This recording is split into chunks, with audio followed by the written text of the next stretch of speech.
Mudkip, thank you so much. Oh my goodness, I barely had time to sit down with my tea, and welcome back to the nest. It is your hatch day.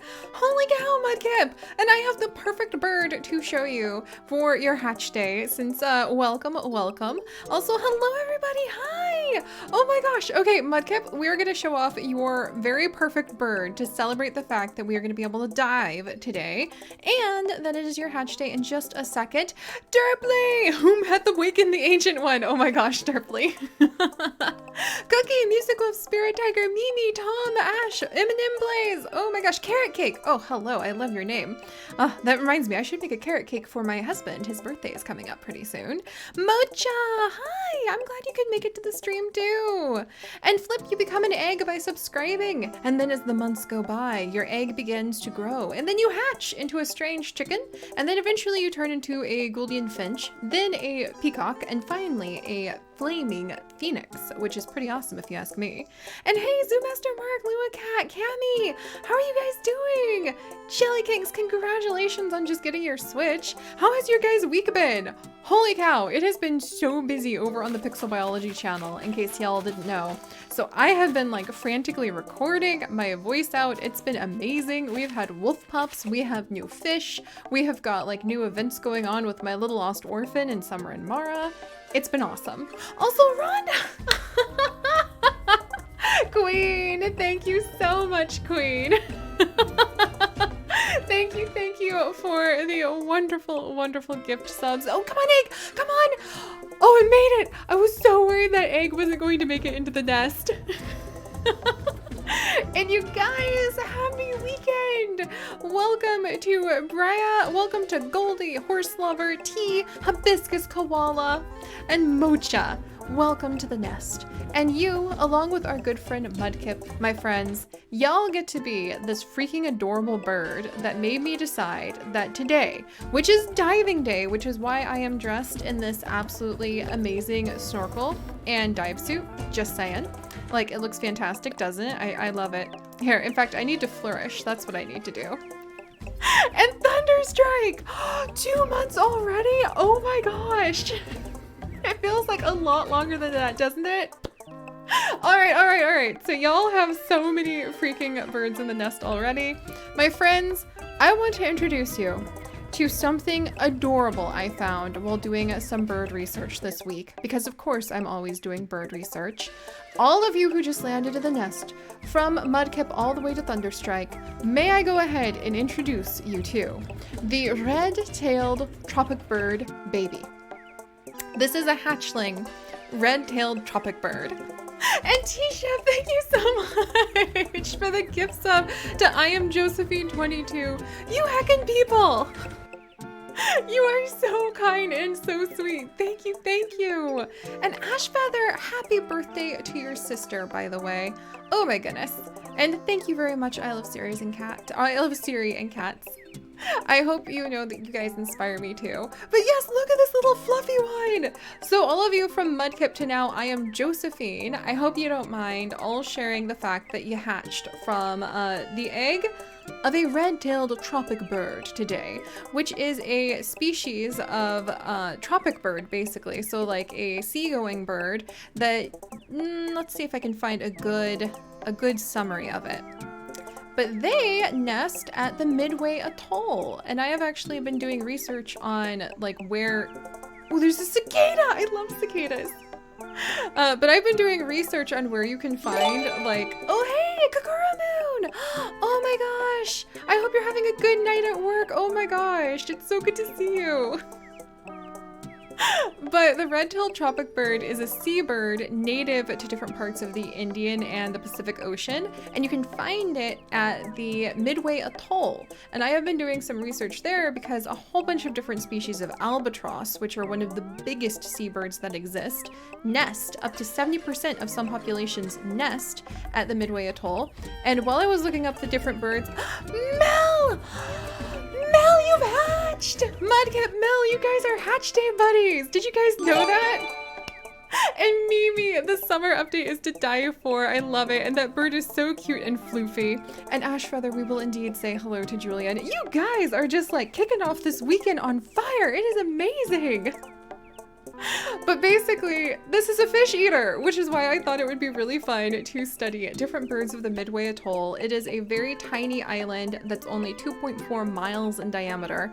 It's small, you can see from one end to the other end, but up to 70% of I think the brown albatross in the whole world nest on that atoll. So it's only 2.4 miles across. I can walk that in my daily walk and back. And like 70% of these different bird species nest there. That's a very important 2.4 miles. But here, I'll show you guys why it's called the red-tailed tropic bird real quick. Because it goes from this floofy thing, and all of you, including Mel, who has now hatched, will end up growing up to become... Hi, Sky, you keep singing in the background, Mama Sky. But y'all are gonna end up growing up to become this guy. Look at that red tail, isn't that cool? I would really love to see this species in person. Apparently you can see them at Kauai in Hawaii, so fingers crossed. Fingers crossed one day I'll visit my family out there and we'll see them. But they mainly eat flying fish, just for the record, and squid. So they have a really specific diet. They eat flying fish and squid, which I think is really cool. But we'll look more into those burbs soon. I'm very excited about that. Mats, welcome to the adventures. And yes, Crunchy Bones. These little fluffy birds do lose their floof when they grow up because they turn into these guys. But because so many of you guys just became a gigantic flock of red-tailed tropic birds, let me just really quickly show you the progression. So here is what all of you do, my friends. You all start off as Floof Boy. So here you are. You hatch from your eggs and you turn into a floof, which is the red-tailed tropic bird. I have no idea why it needs so much floof. There are no predators on most of the islands in the middle of nowhere in the Pacific and Indian Ocean where it roosts, but you are a floof. Alari, hi! Alari, thank you so much for gifting those gift subs to I Love Syrian Cats, Happy Elephant Girl, Leah, Sweet Tea Simmer, and Rainy Drop. Welcome to the nest, friends. Y'all can be another batch of birds in just a second, which means I need to move it along and show you guys what happens to the red-tailed tropic bird. All of you who are red-tailed tropic birds, you eat squid and flying fish. Prepare yourselves. You hatch. You're fluffy. And as a juvenile, you're striped and spotted. I have no idea why. Again, you're not really nesting anywhere where there's a lot of predators, but this is what you look like as a teenager. And then eventually you will transform yourself into that beautiful long red-tailed tropic bird, and you will set out to eat squid and flying fish. And the rest of y'all are going to be Mooli. So, to I Love Syrian Cats, Happy Elephant Girl, Leah, Sweet Tea Simmer, Raindrop, and Alari, an honorary Mooli, aka a Lesion Albatross, which is, this is the species, my friends. So, all of you guys just arrived in time to do some diving with us, because these birds also eat things that you find in the water. And this, ta-da! This is the Lesion Albatross. And I love this one because this is the species where 70% of the entire world population of this bird species nest here. I'm gonna show it to you real quick and then we'll start diving. And seabirds, yes! Frostbox, thank you so much! And Pink Seagull, what is your favorite seabird? I gotta know. Is it a seagull, just perhaps?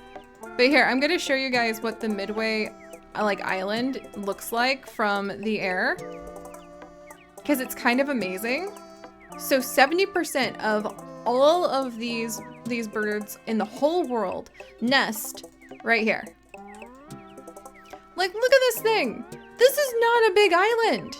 You think you could swim around this. And this thing is located, this tiny little island, which is mostly a military airstrip. It's got an airstrip and it has less than 100 people living on it. But like 70% of the entire world population of those albatross live in the hills and in the cliff sides of this place. You love the herring gull and the razorbill? Oh, we're gonna have to look into those ones too, Paint Seagull. I am quite excited about that.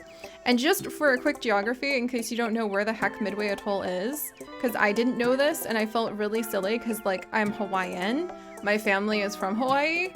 I am just familiar with the big old islands to the right. Like, most of my family is from the big island of Hawaii down here, or they're from Maui. So they're from one or some, I have a few like cousins and things. I have lots of cousins. I mean, my Hawaiian family and like my Utah family are vastly extended. So there's cousins sprinkled everywhere in Utah and across Hawaii, for the record. So anyway, most of my family lives on the big island, but I'm familiar with like the islands of Hawaii. I had no idea that the Midway Atoll is actually this tiny little thing to the far left.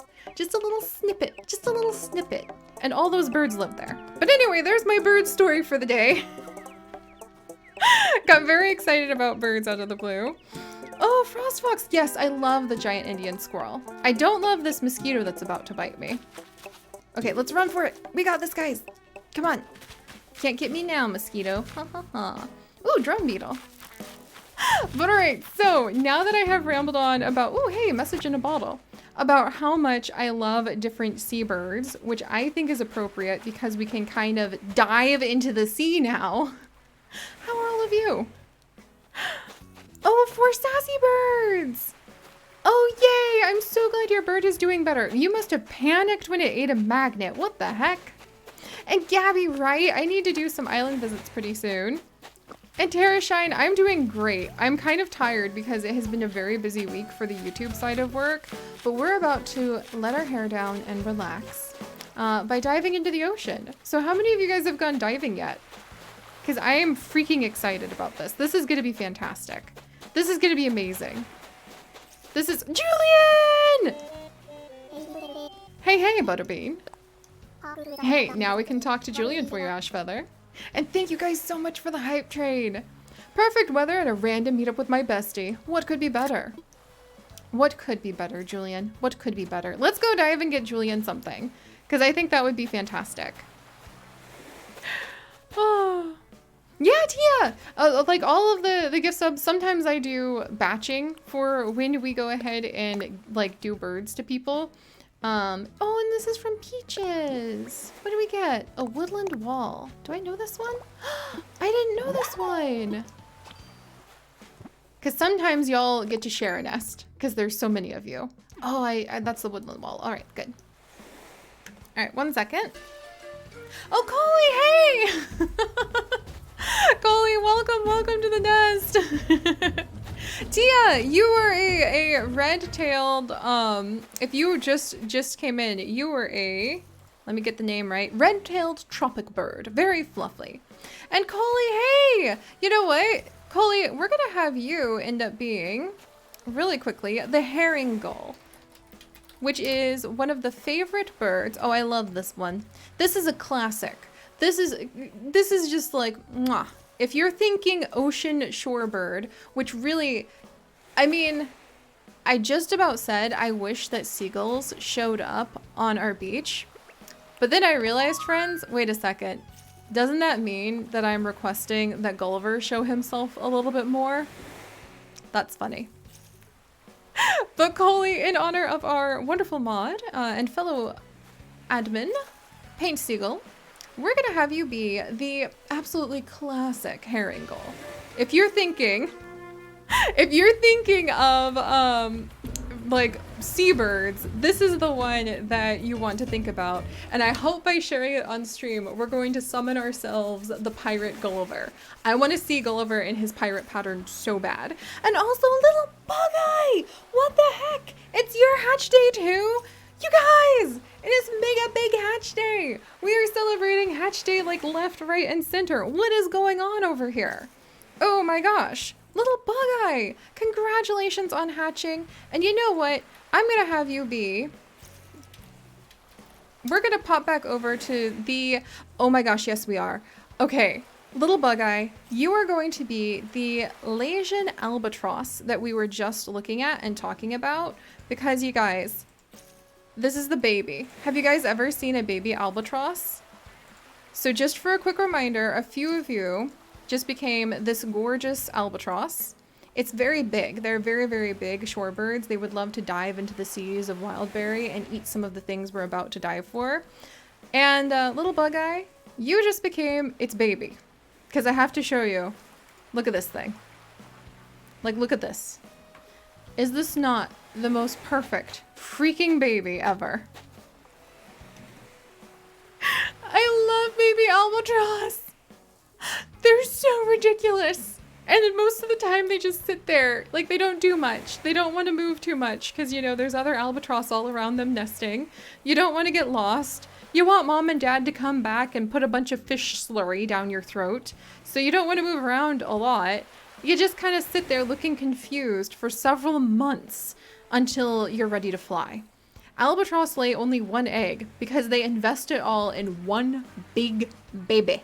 And because they're out in the middle of nowhere, like of an island like Wildberry, for instance, they don't have a lot of predators they have to worry about, so they can just kind of chillax. And they can just kind of let their baby stay there and let their baby be a helpless little derp sitting in one spot all day long until it's big enough to fly. I love albatross babies. Oh, Julian. You guys? Y'all, are you ready for this? Tell me Julian just wants to go ahead and swim with us. That's what he wants, right? Dude, Julian. Ash feather.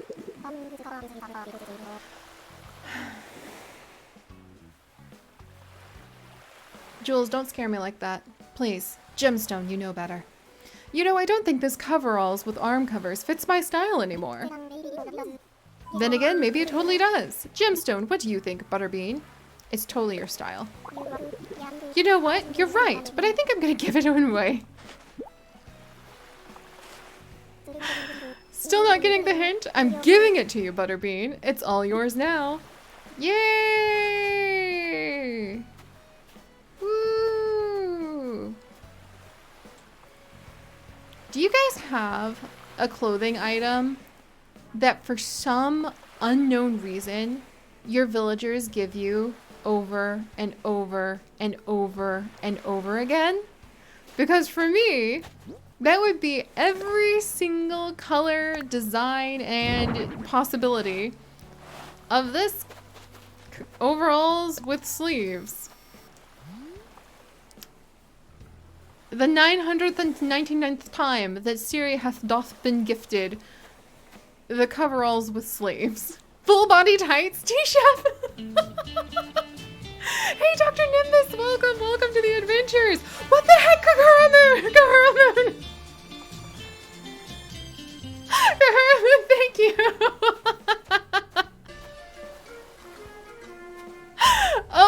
Okay. Thank you for the 10 gift subs. We got those pride emotes going strong, flying everywhere. Welcome to the fluffy blue one. 4 sassy birds. Inhale the stars, beautiful name. Cat to girl. Innocent Galaxy Kit Kat. Seppi Preppy. Mana 0608. Cecilia 9319. Anna Twirly and Raptor Boy. Welcome to the nest. Oh my gosh, Kahuramoon, I hope you're having a great night at work. I hope that you can just chill and relax, and I hope that you know that you have just added in, and in fact, I'm finding it. All right, because we have the fluffy blue one, I'm going to see if I can find the red-footed booby. There we go. So all of you, thanks to the wonderful Kahuramoon, who is definitely mama hen tonight, delivering those eggs in. I hope that y'all will be very happy to have just popped in as none other than the absolutely glorious red-footed booby. And I am not gonna lie, when I was younger, I thought that it was a little naughty to like talk about the red-footed booby because I thought like maybe there was a little bit of a naughty word involved. Thankfully, I'm not that immature anymore. And here is the booby. Behold. It is glorious. It is wonderful. Mama Sky is apparently singing to it even. But I love these guys the more I learn about them because they are freaking sassy. If you ever have the opportunity to see boobies when they're just strolling around on the beach, gulls are a little bit aloof but very territorial when they're on a beach. Pelicans are going to swallow anything, but kind of have that same aloofness. And a booby is just going to be like, what do you want? Like, they get in your face. They're quite hilarious. And they are blue on their beak, as you guys can see, and blue around their face. I don't know why. My guess would be maybe it has something to do with being able to reflect some of the sunlight away. And let me go ahead and show you guys what a baby red-footed booby looks like, because it's freaking adorable. Let me see if I can here, this is perfect. So Kahuramoon, you are going to be the parent booby, and the rest of y'all just turned into, I hope you guys are ready for this. The rest of y'all just turned into that baby.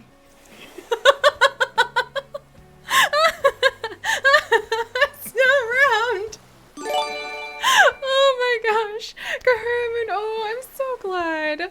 Oh, I'm just so thankful for your positive atmosphere. I really need it in my life. Heck, you guys helped me build it together, and that means so much to me. I knew when I sat down tonight I was gonna have a great time because I was gonna be hanging out with y'all, and sure enough, we're having a great time, and I am hanging out with y'all.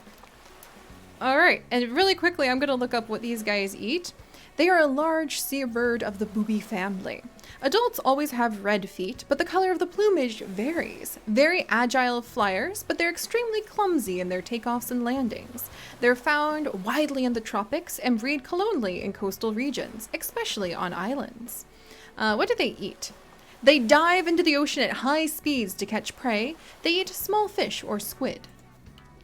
So that little one is gonna grow up on squid. I love it. It is amazing. And you're not, ah, dang it, the mosquito got me. But thank you so much. Oh my gosh. So now that we have basically, oh, hang on, I gotta take a picture of this. This is amazing. Oh, we missed a balloon, that's fine. Hang on, I wanna get a picture of Sky singing by the ocean, because this is so cute. And then we're gonna go diving. So now that we have spent some time learning, wow, look at these two. Look at Julian. Julian, like, you couldn't just let Sky have a cute moment sing by the ocean, could you? He kind of made it a little bit about him. That's okay. All right, wait for it, wait for it. Come on, Sky. Come on, Mama Sky. Oh, perfect. Are you gonna sing? She's just thinking about it. That's so freaking cute. But all right, so now that we have gone ahead and we have discussed so many freaking adorable types of shorebirds, I want to spend the day diving into the ocean with you guys and collecting different sea critters. I have already managed to get quite a few of them. Let me check real fast. I love that we have a whole new section of biology-related achievements that we can work on in Animal Crossing. So there's deep diving, deep dive, where you get points for every time you dive in your wetsuit and bring something up. So I want to see how far we can get on this today. And then there's underwater understudy, which is collecting a whole bunch of different creatures. And in between recording for today and tomorrow's episode, I actually ended up with a sea star. Ta-da!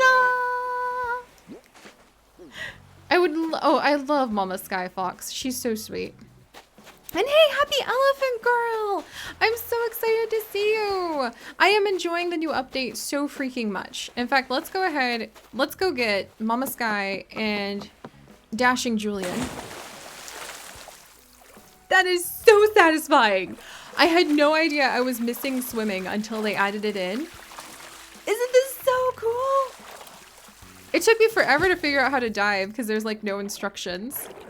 But let's see what we got, guys. Should we give this to Mama Sky? The moon jellyfish? I think we should totally give it to Mama Sky because I actually got, I got Mama Sky from a mystery island when she was looking at the moon a long time ago. All right, onwards!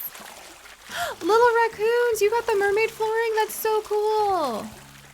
Oh, Coley, I need to talk to Timmy and Tommy. I have not talked to them yet. So I can totally do that. Mama Sky, I just got you a present. I love you. Sweet pea, glad to see you, Novel. A little sunshine never fails to cheer me up, novel. I mean, especially because like all June, it was like monsoon season. It rained nonstop on Wildberry. Is everything okay, novel? I'd like to hear your opinion of this look on me, since you're the one who got the striped halter dress. Do I look as comfortable as I feel dressed this way, novel? Heckin', I am so glad she's comfy. Also, Julian's changing and doing silly things back there. And this one looks really cute when it's down on the ground. Let me check. Matthew! What's that? When you went to the beach earlier this week, you saw a seagull who caught a fish and dropped it like 10 times, having to catch it every time. And everyone was just watching the seagull because they felt so bad. I was laughing so hard. I decided to name it Cranston, the seagull, in honor of our lazy boy. Matthew, that is freaking adorable. Oh my gosh, I love that. Oh my goodness. Mocha! If you press B and A at the same time, you can do a flip when you dive off. I am so going to try that. I am so excited, you guys. All right, let's give this to Mama Sky. I've been giving a few sea creatures to some of the villagers, and I love that their reactions are totally unique, depending on the sea creature you give them to. Some of them react like it's really rare, if it's a rare thing, and some of them are just like, did you go diving for this? It's really rewarding. And Mudkip, we will totally talk to Sheldon. Let's get something to give to Sheldon. Unless, I think I already gave him something today, but we'll see. We'll see. All right, moon jellyfish for you, Mama Sky. Oh, wow, I've always wanted my very own moon jellyfish. Yes! Oh, that always makes me happy when we can make her happy. Thank you so much. I love how it emits a calming energy. Nature is truly a wonder, novel. That's amazing. Here, I want you to have my tunic tank. Thank you, Mama Sky. Golly, I should totally find, I want to find like gifts to give Marina, Zucker, and Octavian. Aw, thank you, Mama Sky. I had no idea you wore something like that. Maybe she's thinking summer fun vibes. Oh wait, I want to try diving in. All right, turn around. Let's do this. And I have seen Pascal Mist. He'll actually show up into... That's so fun. Okay, I need to try again. I want to do a flip. But I have actually seen Pascal. It took quite a bit of deep sea diving, and you guys will see. I mean, that's a big jump. Maybe I need to press B and then A. But it took a lot of diving to find a scallop for Pascal to show up. But he was amazing when he finally did. Okay, I'll figure out the flip eventually. Let's find more things. And you guys will actually see him in tomorrow morning's episode on our YouTube channel. Because I needed to get Saturday's episode done. So he will be showing up tomorrow.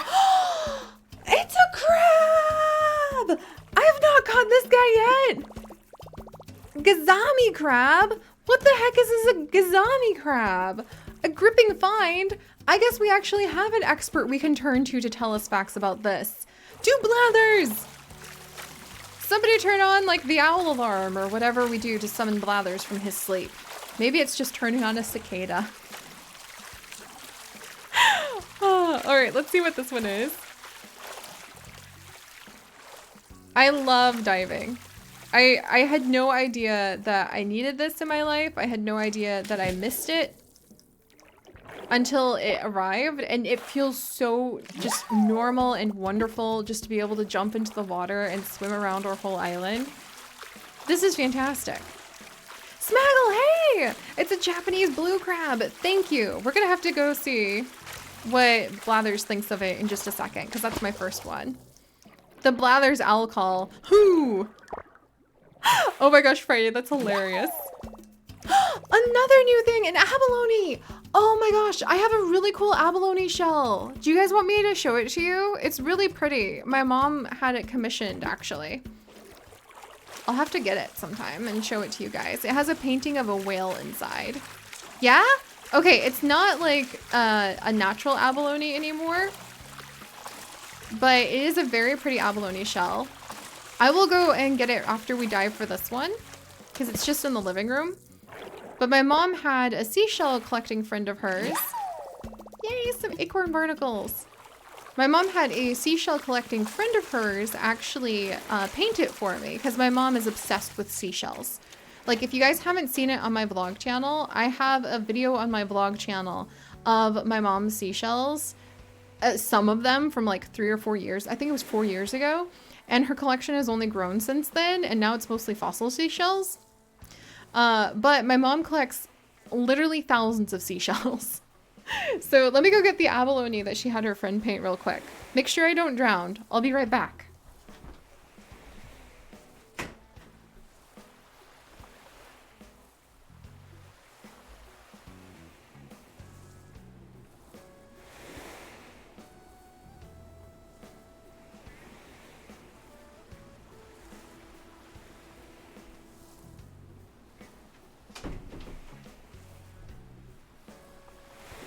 Okay, so this is the abalone. Oh, we already did the giraffes. That was wonderful, but that is now done. But this is the abalone shell that my mom sent me and Chips for Christmas, this last Christmas actually. And it's really pretty. It's a polished abalone. So the abalone that we just pulled out of the sea in Animal Crossing, they can get this big. Chapong! And when you polish them, so when you take away the outer layer, they have this very pearly, beautiful sheen on the inside. And then you put a layer of like resin on it to be able to make it really shine and protect it from scratches. It's very, very pretty. And then what my mom did is her friend in Florida, because my mom has a million friends in Florida who are all older people like her who are obsessed with collecting seashells. But her friend in Florida actually paints the interior. And so we have a humpback whale and a baby humpback whale on the interior of this abalone that was made. Isn't it so beautiful?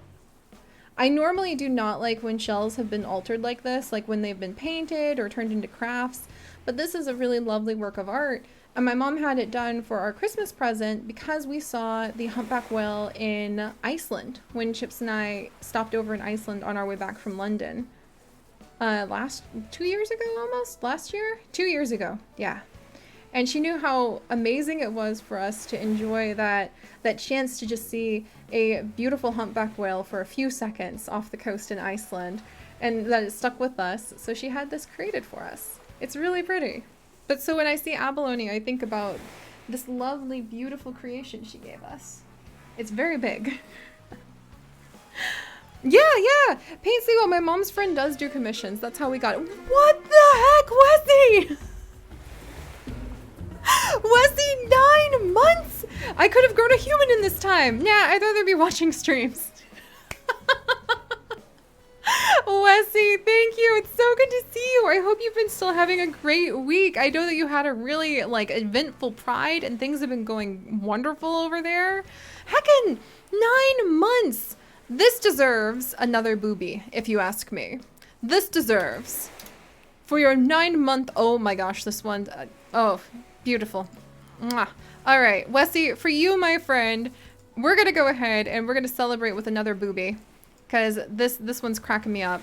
May I present another bird that you can find at the Midway Atoll off of the many tiny islands that are scattered to the east of, or west of Hawaii. The Masked Boobie.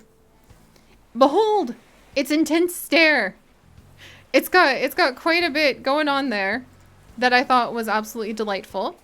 And here is the Masked Boobie as they nest. I like this guy. He's another cool burb that I like a lot. Whoops. And let me, oh hey Ollie! What the heck? Loving all the videos recently, especially zoo crafting. Oh, we're gonna have so much more zoo crafting once I can get my feet under myself. 8 months? Yo, like what the heck? Okay, Ollie and Wessie, behold, you guys are masked boobies. This is them nesting.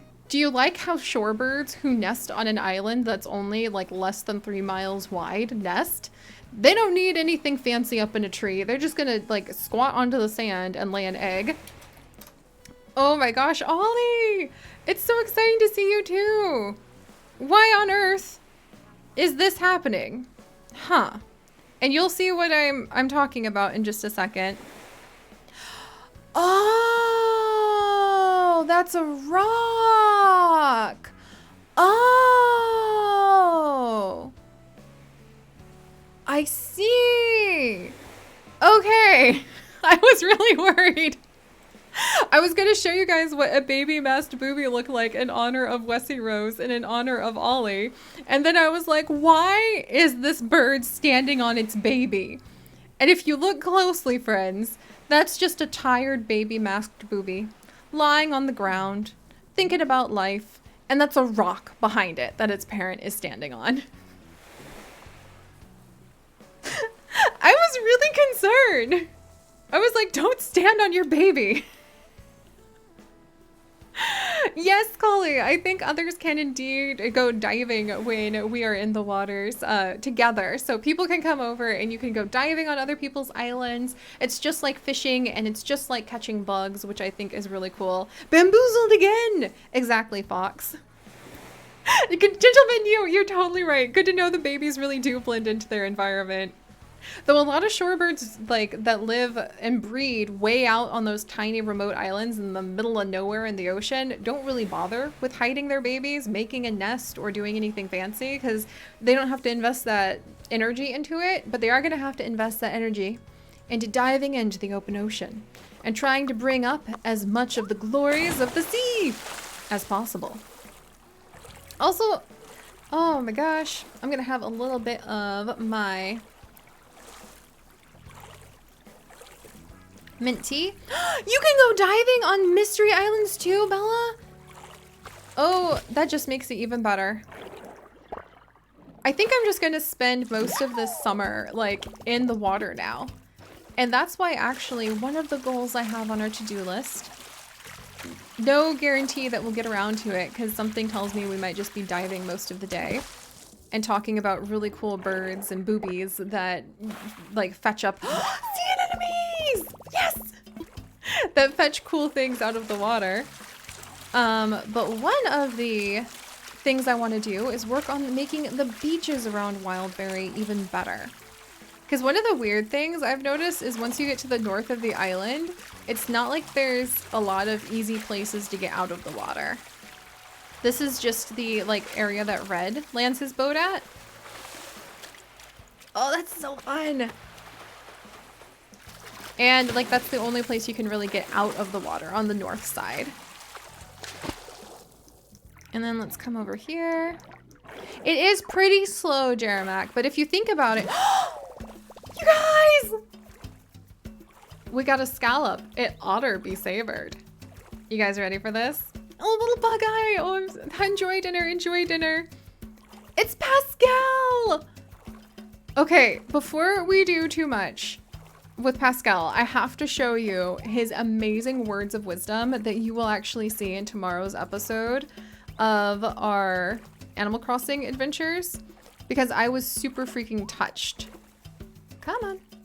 I was so touched by his kindness and his words of wisdom that he was sharing with us, dropping these deep words that y'all will see in my first encounter with Pascal, which will show up tomorrow. But I wanted to share this on stream so that you guys could take it home as like something super positive for your hearts, because Pascal will show up tomorrow and y'all are gonna see MTC 4,000 or 40,000. Thank you so much for the gift subs. Yay, Pascal! All right, his words of wisdom are: everyone's always trying to get in shape. Circle, square, triangle. I say, love your own geometry, man. So I wanted to leave that with you guys tonight as well on our stream. Love your own geometry, which I think is so freaking perfect. And MTC, thank you so much. Sketties, Carly, let's see. Periwinkle Crayon, Peyton Bless, Steel Crow, welcome to our overflowing nest of raucous shorebirds tonight. And I would like to welcome all of you guys in as, what are some more burbs? Oh, I know. I'm very excited. I'm very excited about this one. The Little Tern. Y'all are gonna be itty bitty teeny tiny freaking adorable little tern. And let me see if I can find a good picture of a little tern baby. The little tern I'm going to see if I can find a picture of like it being next to human by chance. Well, I mean, that's one way to do it. Come on, is there any other picture of a little tern? Okay, you guys, when I say little tern, here's a picture of its baby with, here's a picture of its baby in a human hand of somebody like tagging it. So when I'm telling you that this adult bird is very small, here's a picture of its baby for scale. Okay, let me move this around just a little so that we can see it just right. Ta-da! Teeny floof. Teeny. Very small baby. This is why you don't let dogs run loose on beaches. And you can see how it actually, this one is different because the little terns in the tern family don't like only nest kind of out in the middle of nowhere the way that some of those other big birds do. So these guys are actually designed to hide into the sand and to blend in with the sand. Just itsy bitsy teeny tiny.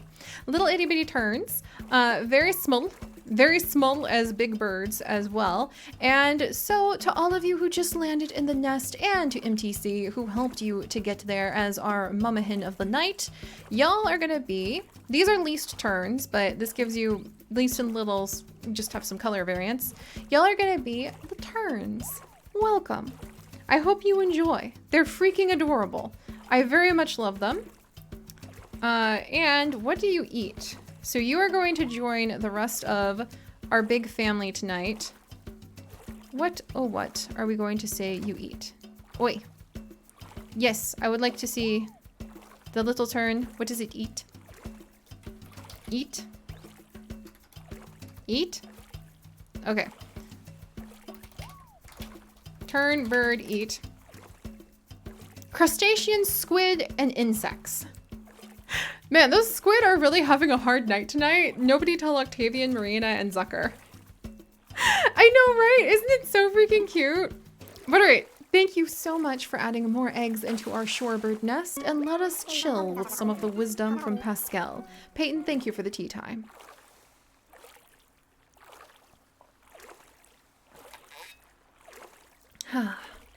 All right, so let's see what he gives us, you guys. This is gonna be fun. Hey, man. Here you go. I'm not gonna keep the scallop from this very happy otter, who really should be eating the sea urchins. Since you were cool, I left you something you'll dig. While I'm at it, let me lay some truth on you. The deep kind. Feel this. You guys ready? Lightning is a game of tag you can play with physics, but physics plays rough. Wait, what? That makes a lot less sense than everyone should love their own geometry. Okay, physics plays rough. I'll have to ask Chips. He's really good at doing physics. Huh. Consider yourself truthed. Yep, today is a good day. I love that. I love that. I love that that's how he just swims away. Glorious. All right. Good. Oh, look. Oh my gosh, is he gonna chill? Okay, how far can we follow him? Pascal, come back. Your wisdom was too wisdom. Oh, he's trying. Oh my gosh. Did you know he did that? Did you know he breaks the little scallop open on his tummy like they do? They actually do. And then he eats it? I have never seen that before. Last time he just noped out of here. He ate it. He broke the little scallop open on his tummy, just like otters actually do. And he ate it. That is so cute. I didn't see that last time he came. Where are you going, man? You want to just come and chill with it? That is so precious. Have you guys seen that before? That was amazing. You followed him today? Oh, Bella. Like last time, he didn't stick around. Does he just do loops? Is he just going to do loops now that he showed up? We're swimming with Pascal. And y'all know Otters are extremely important. And you guys in California, you guys know why otters are very important, yeah? Goodbye, Pascal. I'll give you a hint. They protect a ocean forest. California loves our otter babies. All right. Are you over there, Rebecca? Are you in California too? We have a lot of Californians in our community. Which actually, I don't know, you Californians, I don't know if you knew this, but I was born in LA. I told that story many times though. I was born in LA during an earthquake, which isn't exactly a big deal when you were born in LA because there's gonna be earthquakes. It was like a 4-pointer. And then we lived in a not so great part of LA for about 3 months. And then one day my mom came out to go grocery shopping and there were bullet holes in the car because they could only afford certain parts of living in LA. And my mom said, we're moving. And they moved in with my grandparents in Missouri for a little while till they got established. So not to just like LA and not to just like California, I always wonder what it would have been like if for that fateful day, if something had gone differently and I had grown up as a California baby. Because I think I would have loved it. I think it would have really suited me very well. I ended up being a hippie anyway. Yay, sea grapes! Oh, Gabby, you just got Pascal. Oh, I totally forgot to check what he gave us. Okay, so where, oh, where? Wait! Oh, wait, no, we got the abalone ourselves. He gave us a pearl! Did you guys know he does that? You know, Bowling for Otters, my parents never told me what the name of the quake was because my mom was out during the earthquake because she had a C-section. And the irony is the day I was born, my dad had a really terrible sinus cold. So he had just like had a ton of NyQuil right before my mom went into labor. So my dad was asleep while I was born because he fell asleep sitting up in the waiting room because he had had so much NyQuil right before. Hey, backlog! Added back in by T-Chef! So both my parents were asleep for multiple hours after my birth. And they had to wait a long time to get my name. Backlog, welcome, and T-Chef, thank you so much for, let's see, oh, and Harley, welcome! Backlog, Harley, welcome to the nest, and you guys are going to be, how about the Black Naughty, which I think is, I mean, what are shorebird names? These are some of the most ridiculously hilarious names ever. I love this. So this is actually a very elegant bird amongst our shorebirds, and it's very different from the other ones we have been looking at, friends, because a lot of the birds we've been looking at so far stick to the theme of being white. I am assuming to like reflect heat or gain heat, maybe to like dry off from the ocean. I'm not really sure why.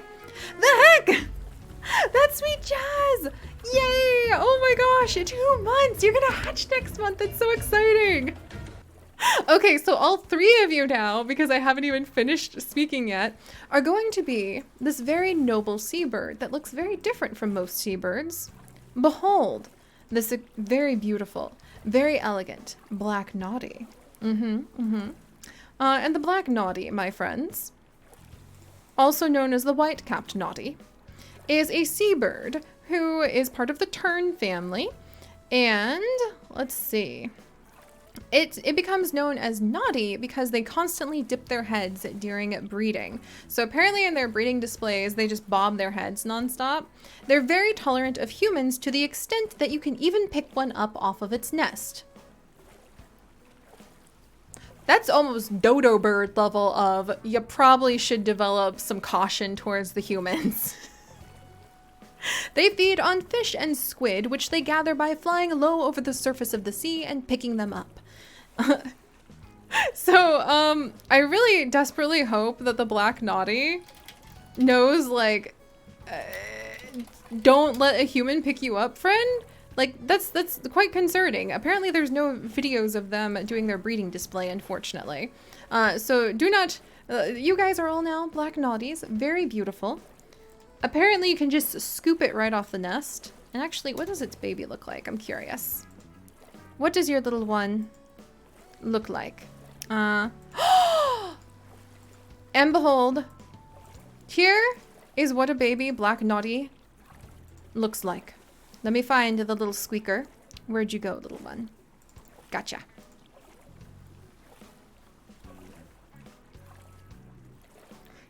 It makes me think about Cranston.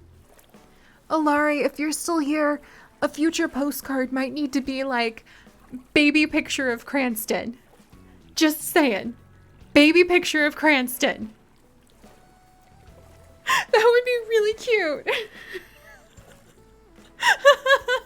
I would love to. Oh, Laurie, hey, you're still there. Wouldn't that be cute?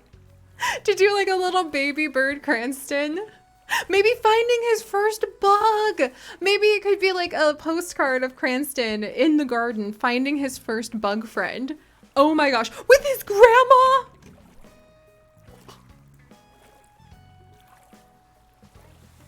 I can't. I don't know why. Every time I remember Cranston's grandma, it's instant tears. Little toddler Cranston finding his bug friends in the garden with his grandma. Okay, it's on the list. It's on the list as a postcard now, if you ask me. And MTZ, thank you so much for gifting Sky the Winter Wolf a sub. Oh my gosh, you guys are just amazing. I freaking love all of you. And Sky, we're actually gonna have you come in as, let's see, another cool shorebird. Just real fast, because now I'm in love. I mean, how can you not fall in love with these guys? Sky, we're gonna have you be,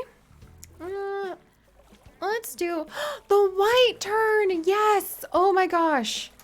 These are one of the most beautiful shorebirds, if you ask me, friends. And also, they're very different from a lot of the other shorebirds we've been talking about, because those shorebirds will just plop their eggs down on the sand and be like, all right, we're done here. However, the white tern will actually lay their eggs on the branches of trees. So they at least put a little effort into it. And look at its tiny little feetsies and its cute little beak. I love the terns because they're very like angular and specific when it comes to burbs. And they have those webbed feet, if you look closely, to help them with swimming and getting in and out of the water. So welcome Sky the Winter Wolf as a beautiful white tern. They are very sharp birds. I agree, Tara. Very sharp. Very beautiful. And all of these birds, other than the herring gull, and welcome senpai, are found on that 2.4 square miles of an island. It must be really noisy there during breeding season. And Snazzy Salad, hey, it's good to see you tonight. I was just thinking about you the other day. Thank you for the tea time. Let's see if we can get more stuff for Pascal. Yeah, Lily, I'm so glad to introduce you to the white tern. It is another one of the shorebird species, a eater of mini squid. Yes, a spotted garden eel. I freaking love spotted garden eels. When we turn in these new, oh hey Rascal Bye, welcome. When we turn these guys into blathers tonight, we are totally going to go walk in the museum and see what's up in the museum. But I'm really hoping we can catch like a vampire squid or something. Yes, more seaweed. Okay, and somebody in our Discord keeps telling me I absolutely have to put the seaweed on the ground next to our turtles, our shell turtles, because it apparently looks really cool. Can I get out here if I need to? I'm gonna drown. That worries me. All right, swim. Backlog, what does my Critterpedia look like? Let me check really fast. How are we doing? There's my cicada, my brown cicada. I actually love cicadas because they make me think about summer. And actually, I didn't like cicadas when I was younger because I was really creeped out by them. But then they became such an iconic thing to see on all of my favorite anime that I was like, actually, I really like the sound of cicadas. And now I love them in real life too.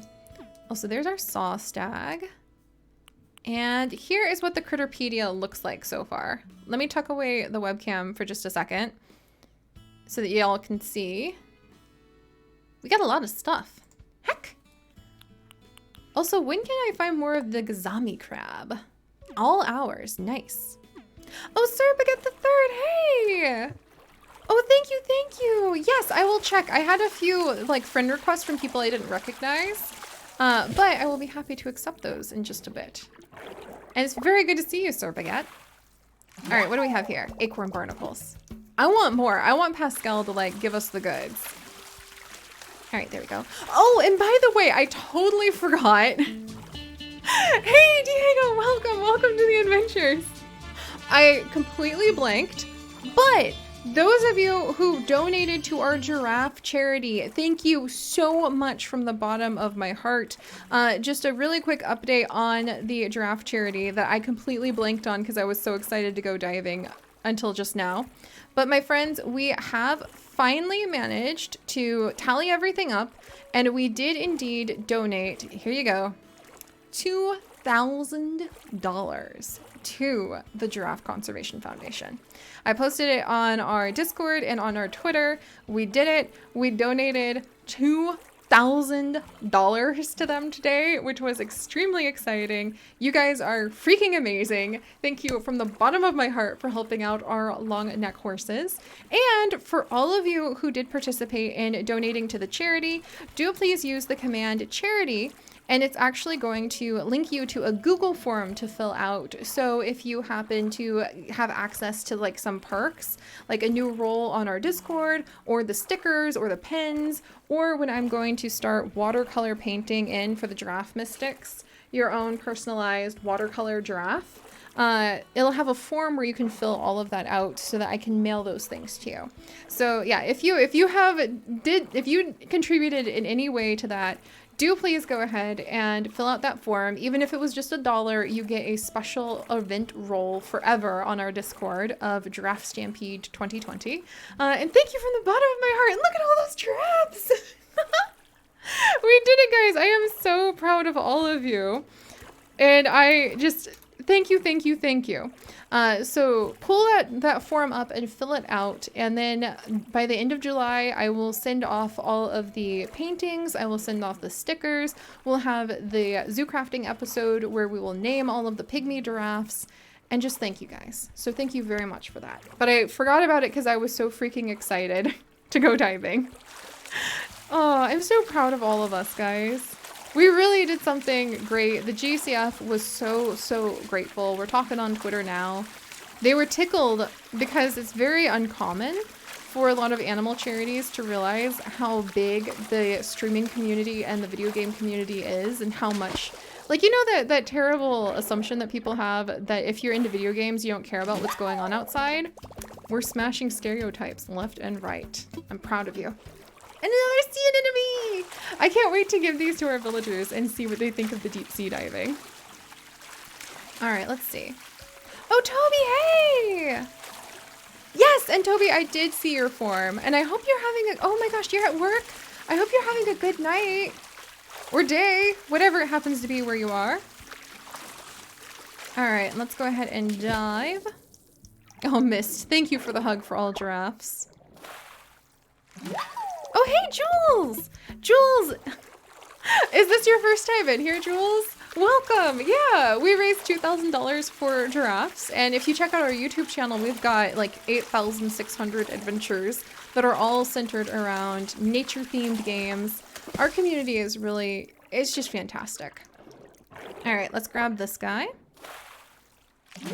And it's a prawn, a tiger prawn, aka big ol' shrimp.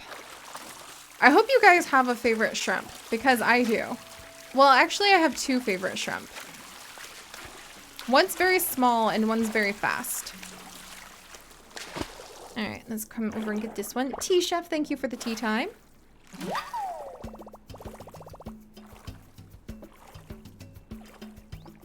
Ah, that's very good. Acorn barnacle. Oh, Lupa! Yes, Smaggle, could you help Lupa if there's any issues? Oh, Lupa! Yeah, that's... Smaggle can explain about how that'll work. And if you don't have a moment, Smaggle, it's okay. Alright, there we go. Oh, Backlog! Your favorite shrimp is one of the critters? Backlog, is your favorite, like, deep sea creature, does it begin with the word giant? Because I'm pretty sure you have like an actual plushie made out of one of the creatures we can now deep sea dive for. And giant happens to be one of the first words. Also, I think we just unlocked... Yes! Alright, what are we now? We're a bodyboarding beachcomber, friends. I love these titles. I miss being a defiant ant, but I actually really am excited to see what else we can do. And 250? Oh my gosh. Okay, at least we've done 50 already. This is so exciting. T-Chef, you have 2 pet shrimp? Are you kidding? Oh, and I need to go talk to Timmy. You guys are right. At some point, I need to get out of the water. My 2 favorite species of shrimp. One is the cherry shrimp because they are really tiny, really cute, and extremely bright. They're very common to see in fish tanks and aquatic setups as well. And they're good little cleaners from what I hear. I don't know if that's true or not, but I was told by a lot of cherry shrimp keepers.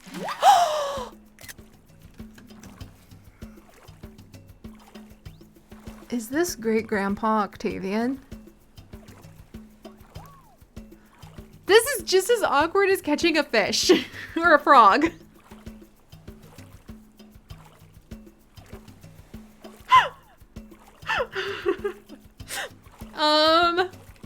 Is it great-grandpa Octavian?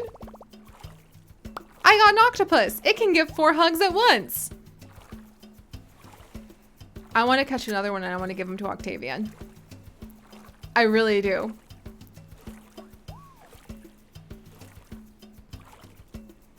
Oh! Remind me, Siri, to tell you the story of Shock Point one day. I will on! And the diving is going great. We just got great-grandpa Octavian. I want to give it to Octavian, but it's our very first octopus, so it's going to go to Blathers first. Oh, hey! Look! Okay. Alright, look. On the one hand, I'm really happy that... I'm really happy that we did it. Paint, I don't know if you're still around, but we have summoned up enough shorebirds, thanks to all of you guys, that we summoned Gulliver himself. It was an excellent sign. It was a sign of luck to put in the herring gull because we have now summoned Gulliver. But why is he not wearing the pirate outfit?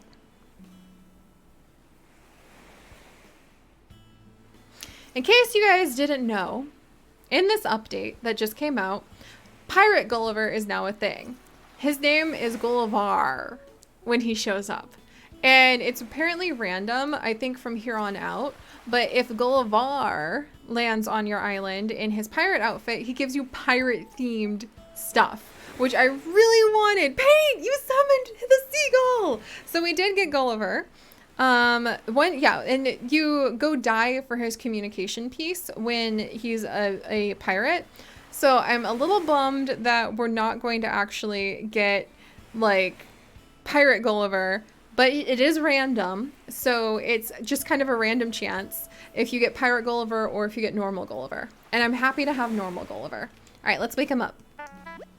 How freaking perfect is this to have found Gulliver on the day that we're talking about so many shorebirds? It is awesome.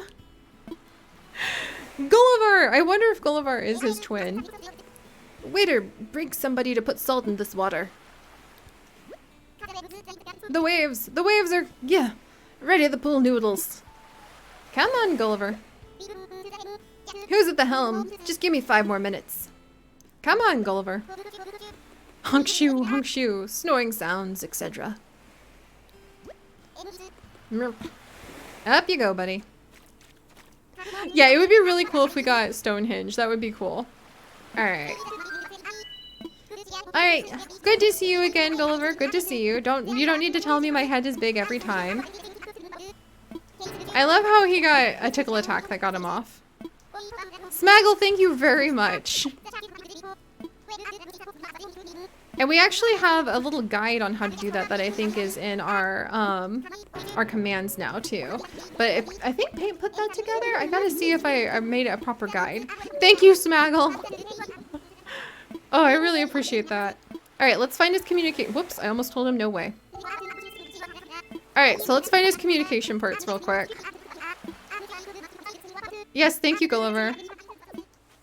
Okay, like I love doing this, but I do every now and then think like, wow, like you think he wouldn't have to explain it to me every single time, but I appreciate that just in case like you've been away from the game for a long time. But at the same time, it'd be nice if they could just note that. Oh, hey, a fossil! Let's dig that up and take it to Blather since we've got so much other stuff to take him. Here we go. All right, let's find our communication bits and pieces, friends. Oh, hey, Annie! Oh, that is so cool. You got Stonehenge like right away. Wait, is that a communication part? No, I don't think it is. All right, carrying on. Any down here? Nah. Yeah, Blathers is in for a surprise. We've got quite... Hey, Julian! You look like you're coming back from work, Jules. Do I have something I can give him? Tempted to give him this pearl. Oh, I'm really tempted. I don't know how rare pearls are, though. What do you guys think? Should I give Jules the pearl, or should I save it for the mermaid stuff? Goliath Beetle! Goliath Beetle! This is not a drill! That is a Goliath Beetle! Nobody move.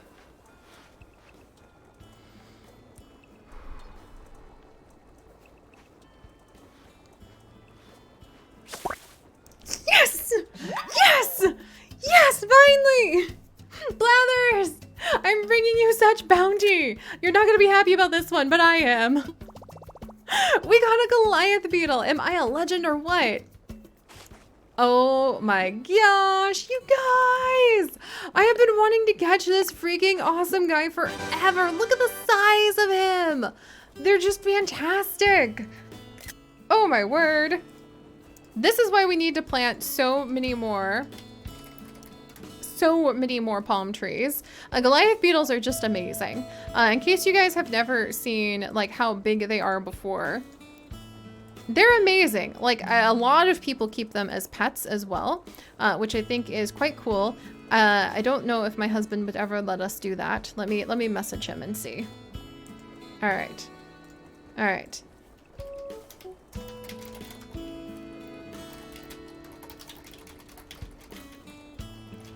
Darling, would you let me keep a pet Goliath beetle?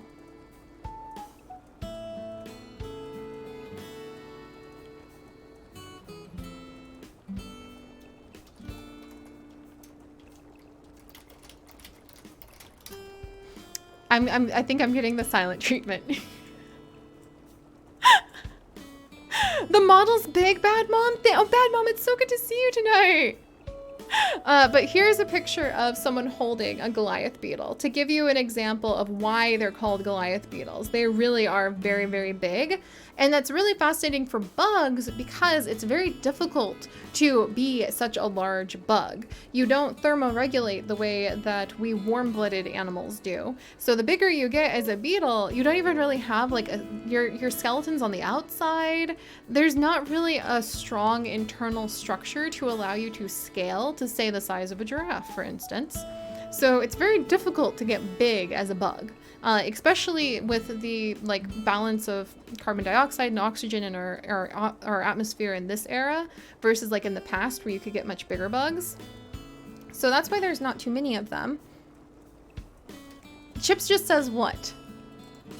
I think I have concerned him. I don't think my husband is very tickled about the idea of having a Goliath beetle. It's not a cat. You wouldn't be allergic. I think the answer is going to be no. Just for the record.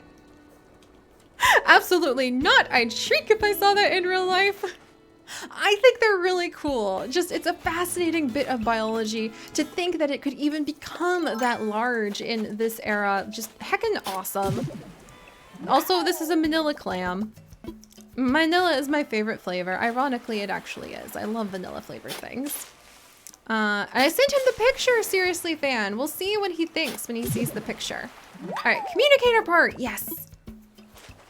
And while we're over here, let's actually drop the seaweed on the beach because somebody told me, oh, hello. Somebody told me the seaweed looks awesome when it's on the beach. I heard that if they grew to that size today, their exoskeletons would basically just crush them. Yeah, that's what I've heard as well. That if a lot of the bugs that used to exist before we humans were around today. Oh, that's so cool! It's a big old pile of weeds! Alright, I'm gonna put another piece down. This side's pretty busy. Maybe over here. Alright. Seaweed. Place item. I kind of want to put some of that in my house. Alright, where's the rest of the communicator parts for you, Gulliver, before I forget? Oh yeah, and actually, and yes, Lua cat, it is true. But Chip said if we ever did get a cat, he'd get allergy shots for me. He loves cats. Probably almost more than I do. He really loves cats. Give Julian the pearl.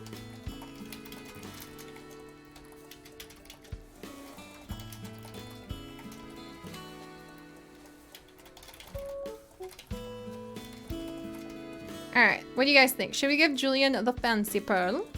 And I have donated the seaweed already, backlog, thankfully. Oh, another new bug! Do I already have this one? I don't know. Yes! Oh, Blathers, it's gonna be a rough night for you. A horn dynasted! Oh, I am very excited about this. The month of beetles is upon us, friends. We're gonna have beetles just all over the place. It's gonna be so amazing. What do you think? What do you think? I'm pretty proud about that one. I didn't even expect it. I saw an opportunity and I grabbed it. Blathers is quaking. Oh my gosh, poor Blathers. All right, communicator part number 2. Julian is a rare pearl himself. He deserves it. Ashfeather, you are truly Julian fan number 1. I deeply appreciate your commitment to the Julian fan club. Yes, for the prince. Okay, we'll give Julian the pearl. I also do want to see what happens when you give the pearl to a villager, because I haven't done that yet. Lua cat, what's your favorite cat? Personally, I'm a big fan of the black-footed cat. There we go. Give Flu Flu Starboy the pearl. Flu Flu Starboy! Oh my gosh. Alright, last communicator part's gotta be along here somewhere. Aha, is that it? You're a cat, Lua! Okay, that's adorable. I really like the black-footed cat because it is quite cute, but I am a big fan of sand cats as well. And you know what? Let's go back to Gulliver by the sea! I am not going to get tired of swimming for forever. This is amazing. Ooh, snow leopards! The Assyrian! The calicos. I love calicos too. Yes! A whole new creature! A slate pencil! This is my favorite species of urchin. You guys don't understand. Have you ever seen this species? This is so delightful. Being able to just like revel in all of these new species and to share how amazing they are with all of you guys. We saw a lot of these in Hawaii when we were snorkeling. And they look so unreal when you are snorkeling and you look down and you just see them tucked in between all of these big rocks. It's really, I'm trying to find a picture that really shows like how weird and evocative it is in a way. Here's a good picture because it just doesn't look like a real thing. It looks like somebody plopped down, like an art piece in the water, and then to realize that this is like a living creature, like it's really hard for me to wrap my head around that, but this is a living creature. The ocean's full of aliens. Siri 2020.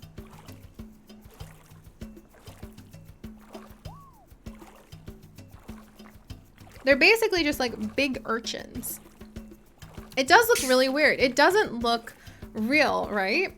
Oh, and I promise you, Fox, it's not terrifying because it's not like they move. That's the other thing. They just look like a piece of coral or something, which is also a living creature, by the way, or a mass of living creatures building their own architecture together into tiny mini coral cities. But it just feels like you stepped into a whole nother universe when you go snorkeling on a rich, vibrant, beautiful reef. And I'm only saying, we didn't even go on like a really rich reef. It was just like a small little reef off of the big island of Hawaii. And it really changed Chips and I's perception, there we go, of the world forever. It is full of aliens and nightmares and epic proportions, and that is why it's amazing. That is a beautiful way to describe the ocean, Ren. I love it. There we go. Let's put that away. Oh, and Sky, we're gonna have so many cool fun facts when we turn these into blathers. Trust me. This is fantastic. I am one happy duck. Or like albatross tonight, I suppose. The ocean is full of aliens. Also, I don't know if you guys remember, but how many of you guys remember that we gave a new catchphrase to Octavian? I forgot. And we're gonna see if he says it when we find him tonight, because it's really funny. Hey, get back over here. Where are you going, thing? A mussel! Okay, we've got 2 more spots. Alright, onward. Okay, there's something up there. I've only got 2 more spots in my pockets, which concerns me. We have a lot of stuff to turn in. Wolfie girl, my favorite sea creature, I think it would probably be the whale shark. I like a lot of different sea creatures, but the fact that the whale shark is a fish, that it doesn't actually like eat big things. It's the biggest fish in the world, and it's not actually a shark, and it doesn't actually eat things. I just really love how gentle and beautiful it is. I love its spots. That's the other thing. I don't know why, but I just have a deep passion for spotty things, which you guys, any of you who watch basically any of our YouTube episodes that have horses or dogs or anything else, you guys know, I don't know why, but I just like spotted creatures. They've got spots, and that's cool. And whale sharks have those beautiful, beautiful spots as well. No pun intended, because they're whales. Also, my pockets are full, or else we would try to catch some of these guys. Actually, I guess I could catch them and then release something else. I'll try that out. Next critter. Oh, seafaring crow! You like whale sharks too? I just really think they're pretty. Yeah, exactly, Fox. Like I say all the time when we played Star Stable, and we'll again one day. I just like spotty butts, and I don't know why. Yes! We got another one of these crabs! Okay, let's swap it. I forgot we could swap things, so I feel a little silly. Out you go, acorn barnacle. Back to the sea. Alright, let's go back to Gulliver, and then we're going to turn some of these into blathers. Give a pearl to our Prince Julian. And we'll give some of the sea creatures that we've been catching to the villagers. Like Sheldon, Mudkip. I am so sorry that we haven't found Sheldon. Let's see if I already gave him something or not. Baby Sunny, good to see you. All right. Out of the water. I love how you slow down as you get out of the water, because it almost feels like that same sort of like whoosh of gravity returning, like when you actually go swimming. Oh yes, I need to talk to Timmy and Tommy. Okay. All right, there you go, Gulliver. And then I'll go talk to Timmy and Tommy, because I just keep forgetting, and I don't know why I need to talk to them. There you go, Gulliver. Alright. There you go. There you go. Thanks, Gulliver. Oh, you know what? Wolfie girl, you have a good point. Giraffes have spots. I mean, I know that's obvious, but I never really thought about it before. That my love of spots is even involved in my love of giraffes. A lot of my favorite animals have spots, now that I think about it. Huh. Thank you, Gulliver. We'll see something cool that he'll have. for us tomorrow. All right. And then let's see. Yeah, we've got an empty space in case the boys need an empty space. Oh, it's Zucker, and he's wearing our wishing star shirt. You guys, what should we give Zucker? Should we give him a sea anemone? I feel like we should give him a sea anemone because it's got a bunch of little noodle eggs like he does.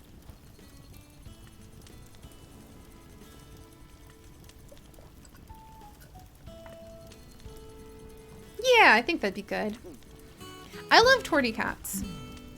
I am a big fan of torty cats. Zucker, where are ya? Hello, friend. Oh, we meet again, Gemstone. This outfit I'm wearing was designed by Wazowski's very own Annie. Isn't it fashiony? It's got a real great name, too. Want to hear it? Wishing Star Band shirt #1. Cool, huh? That's the kind of name a guy could say all day long and irritate everybody.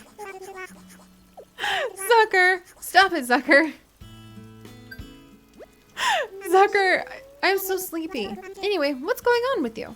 I like Zucker a lot. He's been fishing a lot with his Uncle Octavian. Have you gone to visit Sheldon's house? It has some vibes I can't quite explain. I like him. I just can't explain him. I think he's a very simple boy, and he just likes running the family like food festival stall during the summer festivals. But his family doesn't know what to do with him the rest of the year because I don't think he's like that prompted to do a lot of work. So I think he's the kind of person where you tell him to like go do a chore or to do a job and he's like, it's a nice day. I think I'm going to take a nap. And he just like sleeps.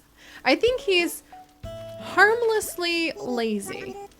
Like not maliciously lazy, just harmlessly lazy. All right, let's give him a sea anemone and see what he thinks. Not the octopus. Not your great grandpa. Oh, did you get that from the bottom of the ocean? It's a sea anemone, right? That's so cool. I'll take really good care of it. I promise. I want to thank you. Here, man. Some full body tights. I hope you like it, Gemstone. He's been hanging out with Julian, and I think that's why he's wearing like the sparkly wish shirt.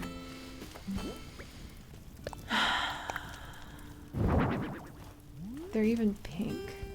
I don't even have puddles to pawn this off on.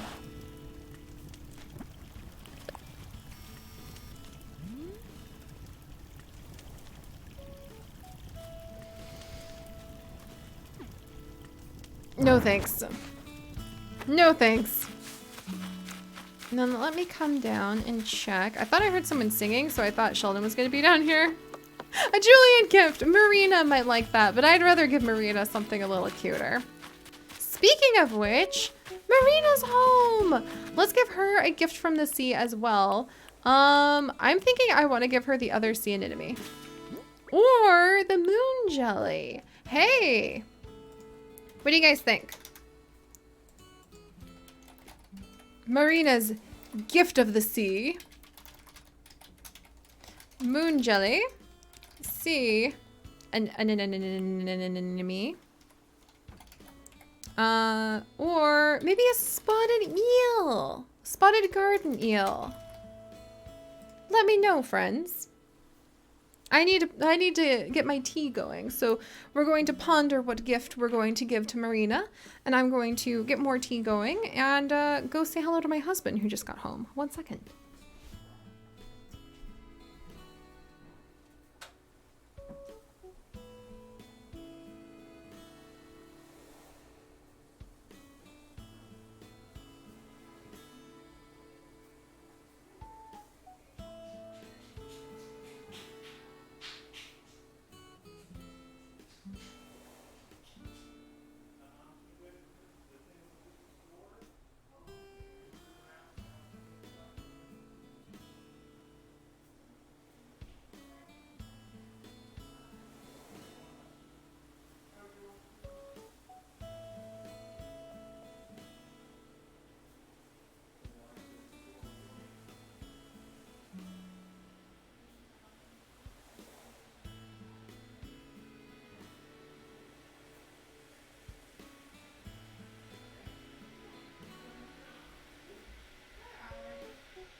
peach tea. A moon jelly! Alright, we'll give Marina a moon jelly. Thank you guys for your patience. My beloved just got home and, well, you guys know how much I love him. I had to go say hi. Oh, you guys, thank you. Yeah, Chips is home. Chips is home. I think it's really important. That's something I love about the family we're building together. We're going to be married 4 months. Is it 4 months? No, 3 months. Our 3-month anniversary is on the 12th. Hey, Sheldon, this is where you were chilling. Marina, your house is so cute and it has a toilet. What? What? Okay. This is adorable. Sheldon's checking out the... Is he helping with the plumbing?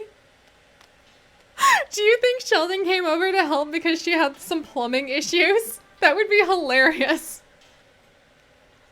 Oh my gosh.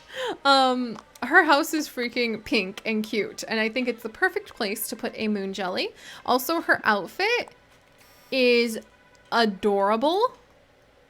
I love that. That is so cute.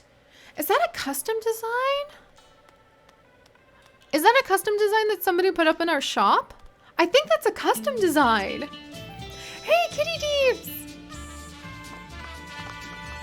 Oh, he's coming over to sing. Wait, are we, is this the begin? Am I interrupting something? Wait a second.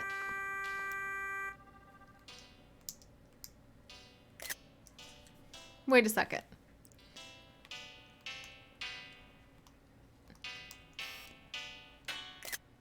That's kind of cute. I kind of like...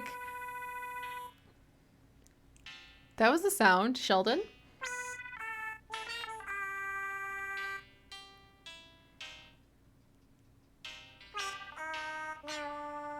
That would be really cute for survival squirrel Sheldon, who basically lives with scorpions and tarantula in the deep forest, to have a soft spot for strawberry chocolate sweetness. We'll see. We'll see. That would be really cute. Look, he's even posing in front of the mirror. I've never seen him so engaged with the other villagers before. That's really cute. Okay. Okay, I can get behind this. I mean, look, they're totally not paying any attention to me whatsoever, and Sheldon's just super happy in here.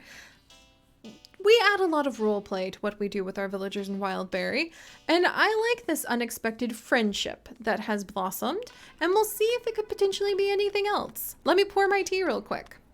I actually really love this. I love her house a lot more than I thought I would too, because on its own, the pink flooring and wall, which I've gotten from Sahara myself, is a little bit much, but with all of the other pink things in here, somehow it pulled it together.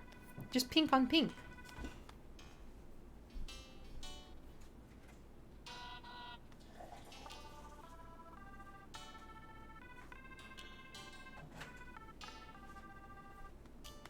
Right, peach tea. Careful there, Abalone Shell. I should probably put you back on your display before I break you. I know, I've never seen Sheldon so happy. Oh, gentlemen, you call security. Alright, security cameras. Y'all, what do you think? Let's do just a quick poll. Do you think friendship, of course, just helping with the plumbing, just a plumber.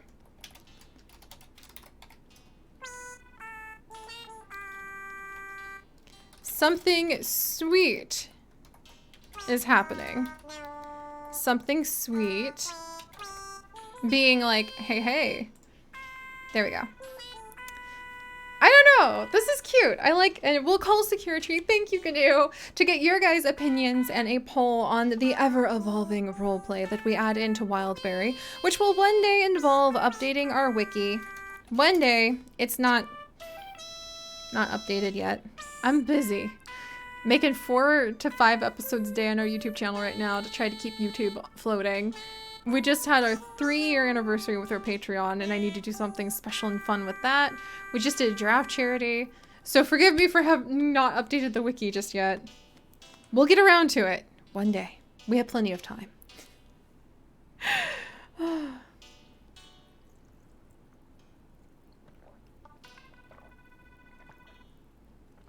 But all right, we'll let that poll go. Take a moment to rest my voice. We'll see what Secure Tree has determined. And then we'll go ahead and we're gonna the wiki is really far behind Crunchy Bones. Oh, and 68% of you guys with 167 votes, including Mudkip throwing himself behind this with 800 channel points, say that something sweet may be brewing. So all right guys, whoops, that's not what I meant to do at all. That's not what I meant to do. All right, let's go ahead and let's talk to everybody. Marina? Siri, come and join Sheldon. Blurp. If only I'd known I was going to have company drop by like this. I could have made spice cake. She's really sweet. What's up, Blurp? I'm so excited to be hosting some of my favorite neighbors here in my home. What a rare treat. Friendly but inadvertently sweet. That's also what I'm thinking, Ren. So we'll have to see. Am I overdoing it? I really don't want to sound like I'm desperate or something. I wonder if Marina is a little desperate for like a relationship and maybe Sheldon's a little oblivious, or maybe it's the like Sheldon's sweet. We'll have to see what he thinks. When did it get so late? How long have I been here, Splash? Did he just spend the whole day at Marina's house? Because that's even more adorable. Octo squirrel babies. Oh my gosh. Because that's really cute. If he's like, wait a second, somehow I've been here all day. Okay, that's really cute. And Zucker's actually Marina's cousin on our island, Luia. So the other day, Marina gave me a sports drink, and it was so good. It's writing itself, friends. No, I'm not just here for another sports drink. Oh? Unless you're having one, then I am, Splash. Oh! Not just here for another sports drink, you say, Sheldon? Okay, look, I normally don't try to push all of our relationships on our island into ships, but that's just really freaking cute. You up for a little 3-on-3 basketball? Between you, me, and Marina, we've got a team. We should start practicing. Marina? What do you think? Having such good friends stop by to visit makes me glad I'm living here on Wildberry. Okay, this is cute. Sheldon, one last time. Anything else? Take it easy. Have a drink or something. Make yourself at home. What am I saying? This isn't even my house, Splash. Marina? If only I'd known I was going to have company drop by like this. I could have made coconut cream pie. All right, let's go ahead and give them their gifts and we'll see what they have to say. This is really cute. Where's the mistletoe? Yeah, it's just really cute. I like this. We'll have to see if they hang out again together in the future. So let's give a moon jellyfish to Marina. I'm kind of going to roll with what they say this time. Might have to do with how their day's gone. Oh wow, I've always wanted my very own moon jellyfish. Thank you so much. I love how it emits a calming energy. Nature truly is a wonder, Blurp. I have something here for you. A gold print tea. I think she's having a really good day. Okay, okay. Now, Sheldon, what should I give you? Should I give him a sea anemone? Because I mean, I can't give him the octopus. And we could say the sea anemone is like how he feels about spending the day with Marina. A barnacle? Do you think he would like, I think the barnacles are like low level items. Or the garden eel. Let's go ahead. I'm gonna give him, oh, thank you, Annie. I'll have a drink in just a second. All right, so let's give him, hey, Turtle, welcome, welcome. Don't mind us. We're just, let's give him the sea anemone because it's the closest thing I have to like a octopus. That's neat. I'll take good care of it, Splash. You'll take good care of her, you say? Maybe I'll even make for a good workout buddy. Do these things even have muscles? He would ask her that to her face because she's an octopus with no bones. Please take a rugby uniform. All right. So I think he's thinking about like a workout buddy. All right, you two, freaking adorable. I love it. And we'll just, does she have anything to say about like, when I get sore if I just need a break, I draw a nice warm bath. It's a relaxing way to recharge. I'll light sweet-smelling candles and a book while I soak in my clawfoot tub. Sometimes I get so absorbed in my reading that I let the bathwater get somewhat cold. Blurp. Very cute, Marina. She is following him around non-stop. Oh, you guys. You guys. You guys! You guys! I didn't even have to pretend.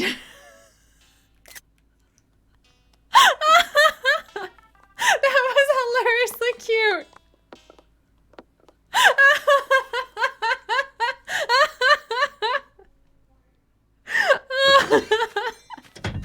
Okay. Okay, kiss the girl. What? What? Like what? I didn't even have to pretend.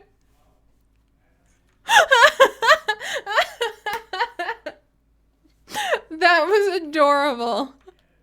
That is too funny. Oh my gosh. Okay. I'm gonna make that a canon date.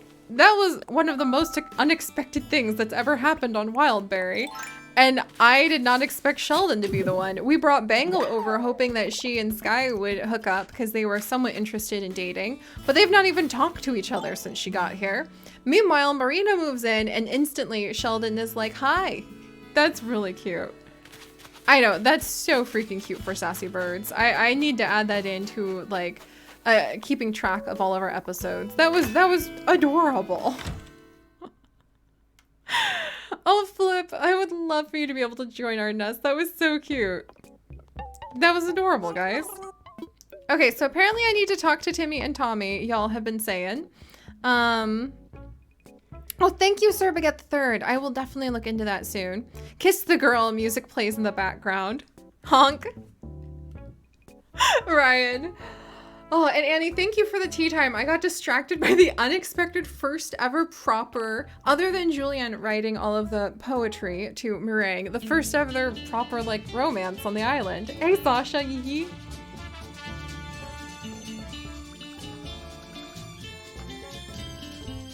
I do not have Flora the Flamingo on my island, unfortunately. Unicorn, Mermaid, Flower, have a great night. Okay, so if I talk to them, Siri, welcome, welcome. What do you need today? So a lot of you guys, like Mel, y'all were asking me.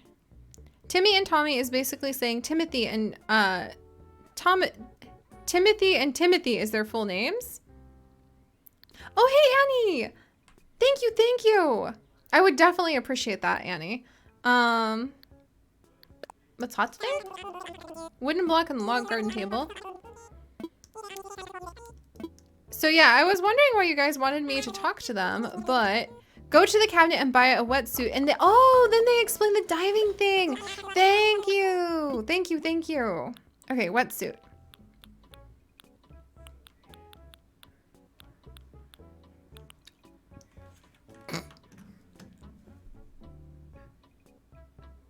That's what the wetsuits look like?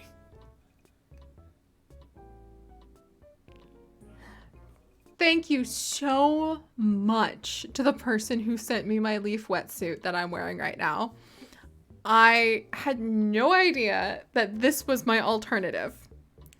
I had no idea. This is so funny. Thinking of swimming? Yes? Yes. You'll most definitely need a horizontal striped wetsuit.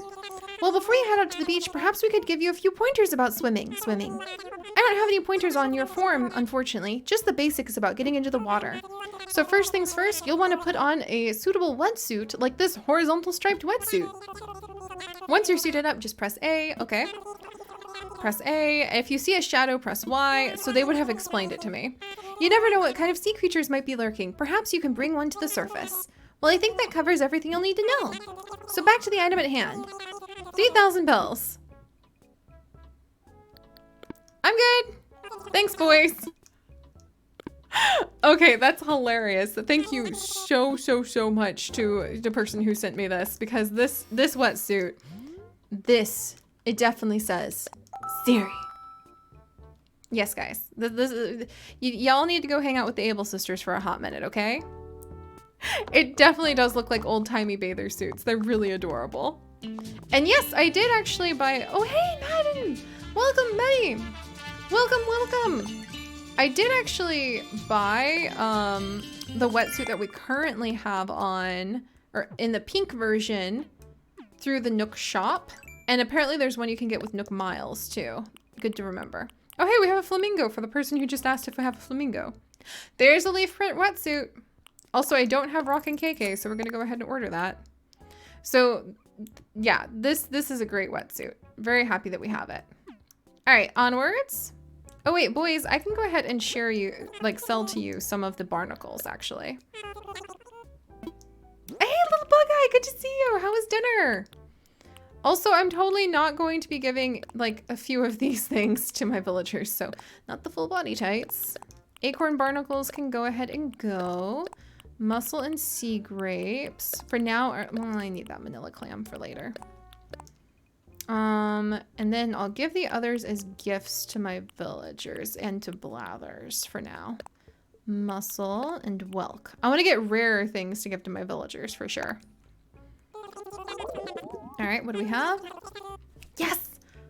I'm not sure like how much money you can make from deep sea diving, but I'm really happy to do the bits and bobs of it that we do. Oh, we do need to give the Pearly Pearl to dear Flu Flu Starboy, aka Prince Julian. All right, let's go find Prince Julian if he's anywhere close by. And there he is, cleaning up the plaza. He's looking like quite the businessman right now. Hey, Butterbean. All right, for me, surprise. All right, so here's what happens if you give a rare pearl to a villager. And I can think of no one who deserves it more than our prince. Julian. How about that? You got me a pearl. He probably has like them lining his slippers. Gotta love an island-themed gift. Way to coordinate. I can't let you walk away empty-handed after you were so generous to me. Here you go. Take this seller's tea, okay? All right, you know what? That is hilarious. Oh, hey! Lupin! Lupin, welcome! Welcome to the nest! Oh my gosh, just in time to join our gigantic rush of seabirds. We're gonna go ahead and have you be the Pacific Golden Plover tonight. So let's pull up the Pacific Golden Plover. Another one of the burbs who nest on the Midway Atoll, which is what I have been focusing on lately. And this one is quite glorious. I love plovers. Hey, GJ the Nico! Welcome, welcome! I actually have, believe it or not, a friend from high school whose real name was Neko. But it wasn't Japanese, it was from a different language. But behold, welcome Lupin, as the Pacific Golden Plover. Oh hey! Luna Cat, thank you so much for extending your subscription through August. And I feel like this is a great bird to look at because plovers are normally considered to be kind of like, oh, whatever, shorebirds. I love them. They are long leg boys running around on their long legs. They have their babies as little burbs that they lay down onto the sand. They have tiny floofy babies. And this one with the golden dots down its back is just really beautiful. And it has those dots even as young. So Luna Cat and to Lupin, behold your gloriousness, perfect for Prince Julian, of not only the adult Pacific Golden Plover, but also the baby. This baby knows that it's got flecks of gold down its back. Look at its proud, adorable little cuteness. I love it! And of course, the gold coloring no doubt helps it to blend in beautifully. And this stock photo, or actually here, this photo really helps to show. I joke about it being like, woo, look at the gold, look at how shiny it is. However, the real reason that you're going to have this coloration as a baby is so that you can try to blend in and not get eaten by other things. And if you squint your eyes and you think about this baby hunching down in this kind of grass, it's gonna blend in beautifully. You're gonna have a very difficult time spotting this little one and making a little chicken nugget snack out of it, which would be devastating. That is why it does its best to hide itself. Also, this little one has a Latin name that means rain because it was believed that golden plovers flocked when rain was imminent. So there's your cool fact about them today. Yeah, blend in! That's what his job was trying to do. And Meringue! Oh, Meringue, good to see you too! Hanging out with Julian here in the square. Yeah, good evolving on the behalf of that fuzzy baby bird.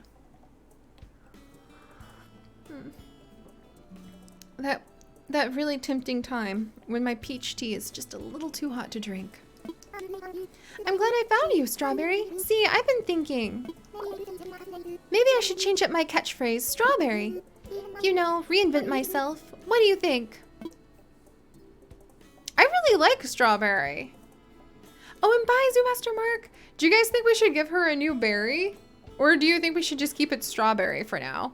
Maybe she wants to like cook with a different ingredient. I really like Strawberry. We could change it to like raspberry, blueberry, loganberry, cloudberry. Cloudberry? Julian does have a lot of clouds. Lignumberry, buttercream, wildberry. I really like Strawberry. Cloudberry, blueberry, cream puff, mulberry. There's so many berries. And maybe she's thinking, you know, spring is kind of like a summer fruit. Cowberry, star fruit. Strawberry is really cute. Or change it to cupcake. I kind of want to keep it. Because that would be really sweet. But at the same time, if she wants to change... Okay, we'll do a quick little poll. I think if I change it, I would change it to... new ingredients for meringue. No, keep strawberry. Or should we go with like cloudberry, which is another favorite. Blueberry, because we're diving into the blue ocean for summer. Or should we go with...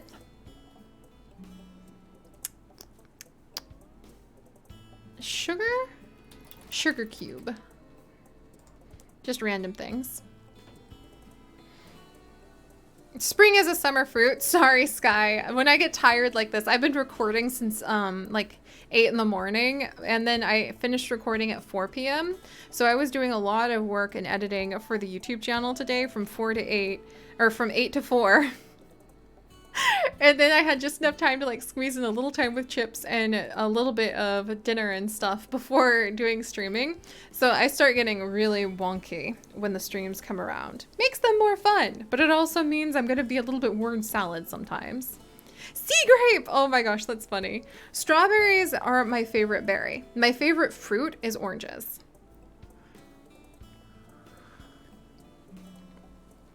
Also, I may or may not have loaded the choices that you guys could pick with 2 themes that I think are a little Julian-centric. Cloudberry and sugar cube. You know, just saying. He's got a ton of clouds in his house. And we're gonna keep strawberry. 46% of you guys say strawberry it is. I agree. I think that that's cute. I didn't really want to change it, but I wanted to give her the option. You know what I mean? You feeling better about that, meringue? How can I help you, Strawberry? I like the easygoing look of my Simple Dots dress. The more simplified the clothing, the more you can appreciate the material it's made of, Strawberry. That's either really good or really bad for Julian. Because I have a feeling he likes wearing like all of that gold thread silk stuff. So either that's a good thing for simple outfits or that's really bad for some of his other outfits. Oh, Claire, he said doggy. Walker, your best friend villager, his greeting. I would say ask chat because I am in a silly mood and I would say, here boy, if it was a dog villager. I guess the same could be said about recipes and ingredients. Man, she's really thinking about cooking today. All right. And then let's go ahead and we're gonna give meringue. I'm gonna give her my other sea Sea anemone? Sea star? I'm getting it from my other sea star right now. I have 2 and I can donate 1. Oh wow, I've always wanted my very own sea star. I'm honored that you want me to have this, but I think it's best if you donated it to Blathers? You guys, have you ever had that happen before? You try to give a villager an animal you haven't donated to Blathers yet and they give it back? The whole island should have a chance to admire this impressive find, don't you think? I've never had that happen before. That is so sweet of you, Meringue. You are wonderfully, adorably kind. Heck. All right, let's do this, guys. Then we need to get Meringue something really special. That was so amazing. And Rin, I agree. Meringue can help Julian appreciate the simpler things in life. That was really adorable. All right, let's go ahead and donate these then. I'm glad that Blathers is awake. All right, so what do we have to donate? Let's donate that sea star. The very first thing that Meringue was like, no, I can't do this. The villagers need to appreciate it together. Now, might I interest you? Yes, please do, Blathers, please do. Next time you should give Julian a sea star because he's a star. Oh my gosh, Sir Baguette, that's amazing. And Jeremac, have a good time. I hope you had a good vacation.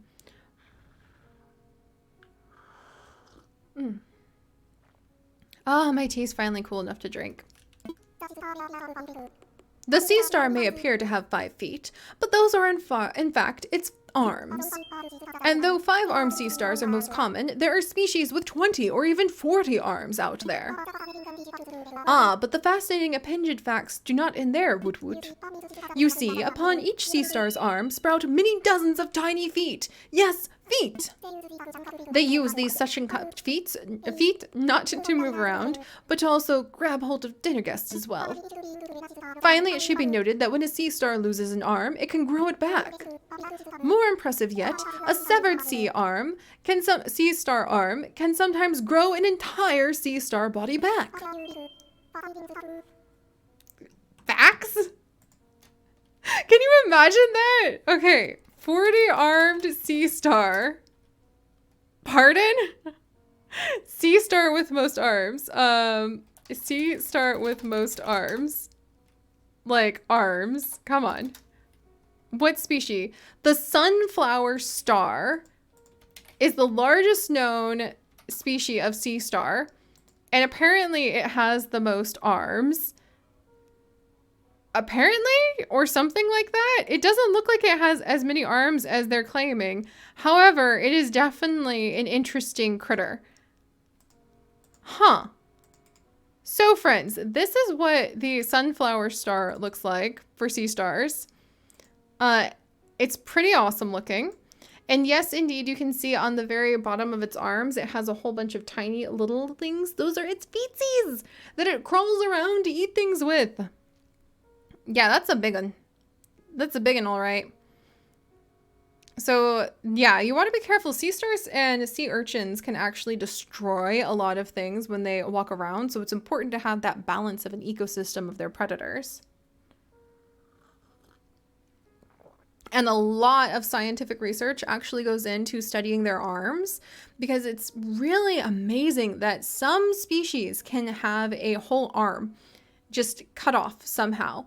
And instead of becoming like a dead appendage, it ends up becoming like the basis from which the entire rest of a sea star can clone itself and regrow. Like, what? That's important for science.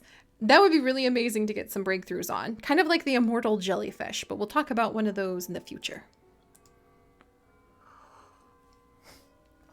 Machu, it does indeed look like an octopus missing a head. With more arms, mind you. Happy elephant girl. Thank you. Me no likey. Fascinating, very important for science, though, I will say that. Imagine if we could unlock the secrets of the immortal jellyfish. Also, let's donate this crab. The Gazami Crab. Tell me about it, Blathers. The Gazami crab may be better known by its more descriptive name, the Japanese blue crab. It gets its name from the blue tint sometimes found on its shell and legs. Its paddle-like rear legs are what helps it to swim freely and quickly through the water. Of course, this Gazami crab couldn't swim quickly enough to get away from you. And there you have it. Fascinating stuff, no? Thank you very much, Blathers. How many sea creatures have you guys ended up collecting so far, by the way? Oh, Fox, your mom drew a sunflower sea star. That is really cool. My mom loves drawing things too. She made this little guppy. Have I ever shown you guys this drawing of a guppy my mom made for me? Have it up on the wall. This is a picture. This is a guppy. She just like free drew this one day because my mom's a artist obsessed with color. And so she drew this as a sketch to practice with. And I was like, please, please, please, please, please, please, please, can I have it? And she was like, I guess. And I really love it. I need to get a little frame for it because I really love the work that she does. If I ever want to make my mom happy, I know the answer is Prismacolor pencils. That gets her pretty excited.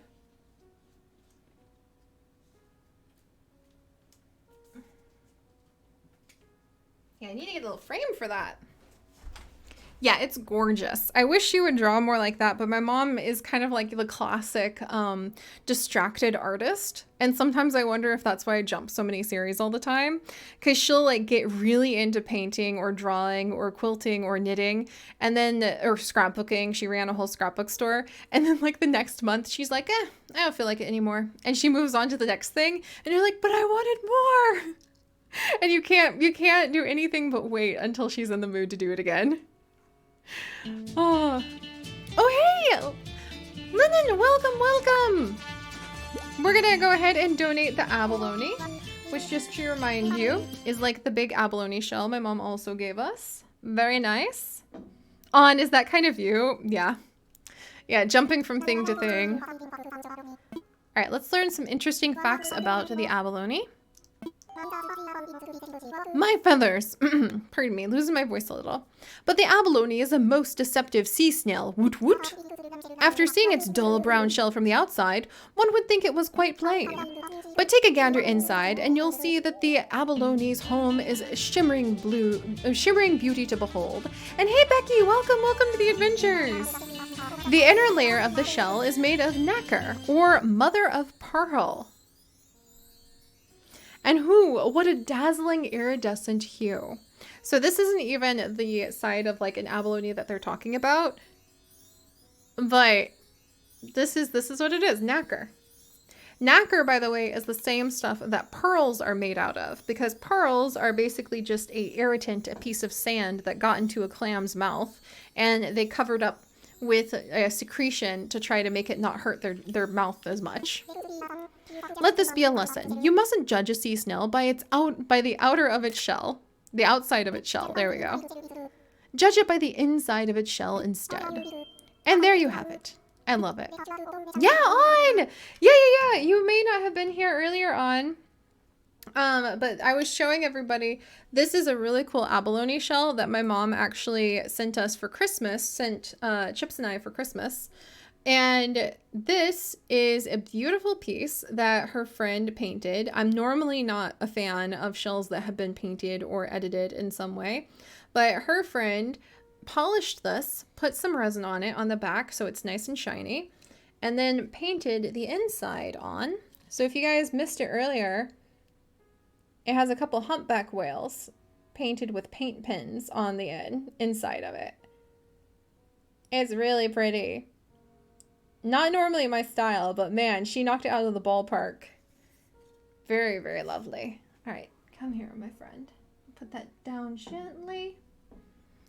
It really feels very, how do I explain it? It feels really special to kind of hold art sometimes that was created out of natural materials. It just feels like an extra step closer to something more unified, if that makes sense. So I do like holding pieces that have been made out of like a natural material. There's just something about it. It's just a stray thought I had. All right. And then let's go ahead and see if we have more donations. All right. And we have got the big old shrimp. Tiger Prawn. Tell me about them, Blathers. Exactly, Paint Seagull. Like, it could be tacky, but the thing that we got is not tacky at all. It really, she pulled it off quite well. Oh, Lunicat, happy early birthday, by the way. The tiger prawn, by the way, friends, is a hardy crustacean found in many places around the world. Named for the stripes on its exoskeleton, it molts out of the shell as it grows in size. If only I could acquire a larger home with such ease. Blathers, you live in a gigantic museum. Our voices echo off the ceiling. My footsteps echo in here. I'm pretty sure you have the biggest house on the island. But do you know what I find even more fascinating? The tiger prawn's legs. It has 5 pairs of swimming legs, 5 pairs of walking legs, and 3 pairs of limbs with which it eats. How, might I ask, does it not trip over its own 26 feet? That reminds me of like a creature you would make in Spore, where you just keep adding limbs. All right. Oh yeah, Gabby, go ahead. If I catch it, Gabby. All right. And then the slate pencil urchin. Tell me about it, Blathers. All right, he likes this one. Go for it. We're gonna save the bugs for last, I think. Slate pencil urchins are a type of sea urchin topped with a thick, rounded spine that resembles sticks of chalk. These sea urchin spines protect them not only from predators, but from violent waves as well. Found in coral reefs, they're usually bright red, brown, or purple in color. For all those bright colors, one would think the slate pencil urchin to be quite deadly. But all those pretty colors, it seems, are just pretty show. Nice! Yeah, no, I wasn't worried about it being deadly when we saw it. I mean, if it was, what's it gonna do? It's a sea urchin. It doesn't move very fast. So I wasn't concerned when we were snorkeling and we found the sea urchins because, like, they move like a rock. Oh, Gabby, yeah, eventually I'll do island visits. Not tonight, though. Alright. Tell me more about the octopus. So this is for Octavian, Marina, and Zucker, friends. With its 8 limbs, 3 hearts, and surprisingly big brain, the octopus is quite the wonder. It's also an escape artist like no other. You see, the octopus has specialized skin cells that can change the color and texture, with lightning speed. Thus, it can look all over the world, for all the world like a patch of seabed 1 minute and a pile of rocks the next. But the deception doesn't stop there, woot woot. Hey, Jelly Ellie, welcome! When attacked by a predator, the octopus releases a cloud of ink and poof, makes its escape. Can you imagine if we startled Octavian and he just like let out a cloud of ink everywhere? Let's just call the octopus what it is, shall we? The ninja of the deep. I want to go see our boy Octavian now and see what the ninja of the deep is up to be honest, friends. I want to go get him some more treasures from the sea and go check on our ninja of the deep. And on, you're right, that would be pretty embarrassing. Alright, I want to learn about the Goliath Beetle, though. Ooh. The Goliath Beetle is a colossal creature that can grow up to 4 inches long. Yes, they love to sup on sap and pollock and frolic among the flowers. But did you know the Goliath Beetle has a horn upon its head that can be used to fight its foes? And picture this, each one of the behemoth's legs end in pincers. Deep, calming breaths. Poor Blathers! Oh my gosh, I love him. I love him so much. Oh, you can see the beetles fighting when you do that. That's so cool, Jerevac. Well, I don't know if I have enough beetles for them to fight, but let's give them the horned dynastid and we'll go see if the Goliath Beetle will be fighting with the others. All right, tell me more. The horn dynastid's head is shaped like a samurai warrior's helmet, hooty hoo. It would be a most impressive fact if their large size wasn't so horrifying. Adult males use their huge horned heads for fighting and digging, while females have no such need. As for their larvae and pupae, they too are quite large and feed on rotting wood at a tremendous pace. A foul feast indeed. Alright, so let's go actually check on the brain-bashing beetles. Then I want to go get a special sea creature for our boy Octavian. And then we'll wrap the evening up in a little bit after we swim around the sea some more and see what we can find. By going into the museum. Alright, are you guys fighting? Oh, look at them! They're fighting! You guys, that's so cool! Look at our little stompy boys! Oh my gosh! Everybody wants the sap! Oh! Is he gonna come back? What? Where's my other beetle? That is so cool!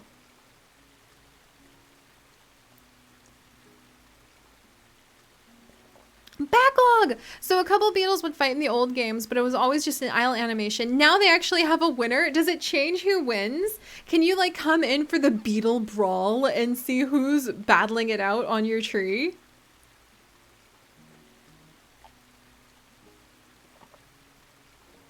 Oh my gosh, science! Yes, and exactly. A little point to make, just because your brain is physically big doesn't make you smart. Elephants are really intelligent, but elephants are a good example of that. Their brain is much bigger than ours, but it doesn't have as many neurons. So it's an interesting thing that they have more mass of a brain, but elephants don't have as many neural connections as we do, and that's very important to be able to make big jumps and steps in intelligence. They are extremely intelligent, don't get me wrong, but there's still clearly a difference between elephant level intelligence, which is very high, and human level intelligence. And even though their brains are bigger, that doesn't mean they're better. And octopus have 9 brains. I think that like their brains are located, some of them in their arms, right? That may not be true, but I think that may have happened. Oh, that's so cool! So they take turns fighting and you can figure out which beetle is going to win. That is really fun. We're gonna go in there for beetle brawling in the future. All right, so what do I have left? I have a spotted garden eel and a sea anemone, but I want to see if we can get an octopus for Octavian. Let's do this. He's in his house right now. All right, over. And, oh, come on. Come back. I'm gonna get you. All right, what did we get? An abalone. All right, beautiful abalone. And we're gonna go swimming in the setting sea. This is so beautiful. All right, let's see. Yeah, that's what I thought, science. 8 of the octopus brains are in their arms and 1 is in their head. And apparently it allows the octopus to really be able to manipulate their environment a lot better, which sounds really amazing. I have that book, The Soul of an Octopus, that I still need to find time to try to read at some point. All right, let me wiggle over here. For sassy birds, I love that idea. We should name the beetles, you guys. We should have a beetle brawl day and like name the beetles and then keep track and take bets on who's gonna win. That would be that would tickle me. I would think that was quite fun. All right, so let's wiggle over here. I am very tired bowling for otters. I'm gonna do my best. It's kind of cruel to give a sentient octopus a house. A smaller octopus has to live in the ocean. Well, Crunchy, to be fair, octopus and squid will eat each other. They are very cannibalistic. Other than, I should phrase that a little more carefully. Octopus make great mothers, just for the record. Did you guys know that octopus always die after they mate? So there's not multiple generations that one female octopus will have. She will lay her eggs and she will devote the next like several months of her life taking care of her eggs. And then when they hatch, she will actually pass away. And I am always random. Welcome. Welcome to the nest, my friend. And speaking of octopus. Okay. Octopus also lay eggs. And since we were literally just talking about them, I am always random, since you are also random. I want to come on in and I want to show you guys what it looks like in I Am Always Random's honor when an octopus will take care of her babies and when she will watch over them and defend them. It's pretty amazing. And they are little eggs. Let's see. Octopus mother might be the best thing. Octopus mother with eggs. There we go. Here we are. So here's a great example of what it looks like. An octopus mother, when it's time for her to lay her eggs, will actually find a safe little nook and cranny that she can burrow into. And then she will lay hundreds and hundreds of eggs. That's the wrong one. Hundreds and hundreds of eggs in beautiful, beautiful chains like this. I really think that there's something gorgeous looking about just these threads and threads of eggs that she will lay. And she will defend them, she will guard them, she will protect them, she won't leave to get any food, and she will spend the rest of her life watching over them, wafting water over them to keep them clean, doing a really great job of protecting them. And as these eggs start hatching, she will have spent the remainder of her life protecting them and she will pass away.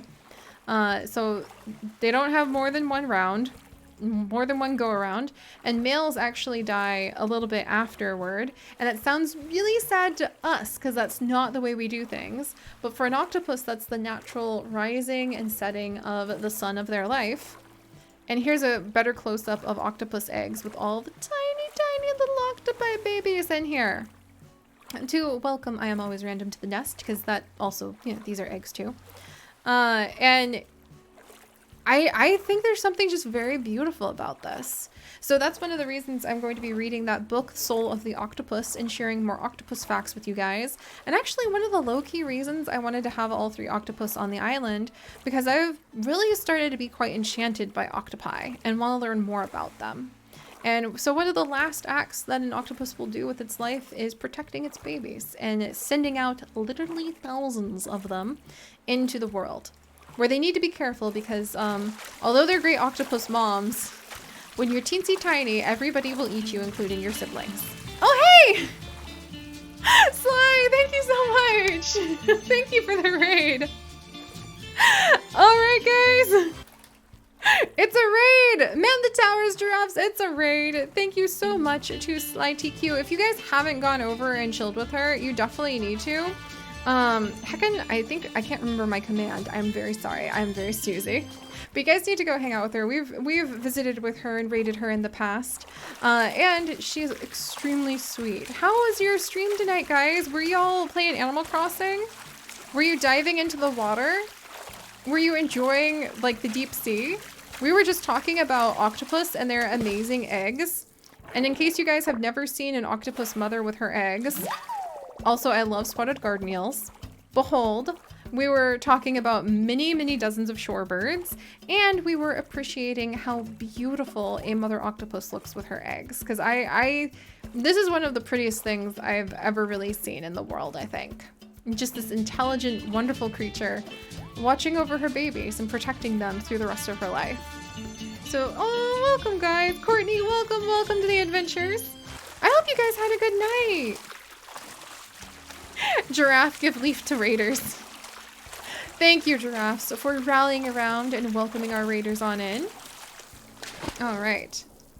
And let's grab this. Oh, and Crunchy Bones, you listened to a podcast a bit ago that an octopus mother who sat guarding her eggs for maybe 4 years.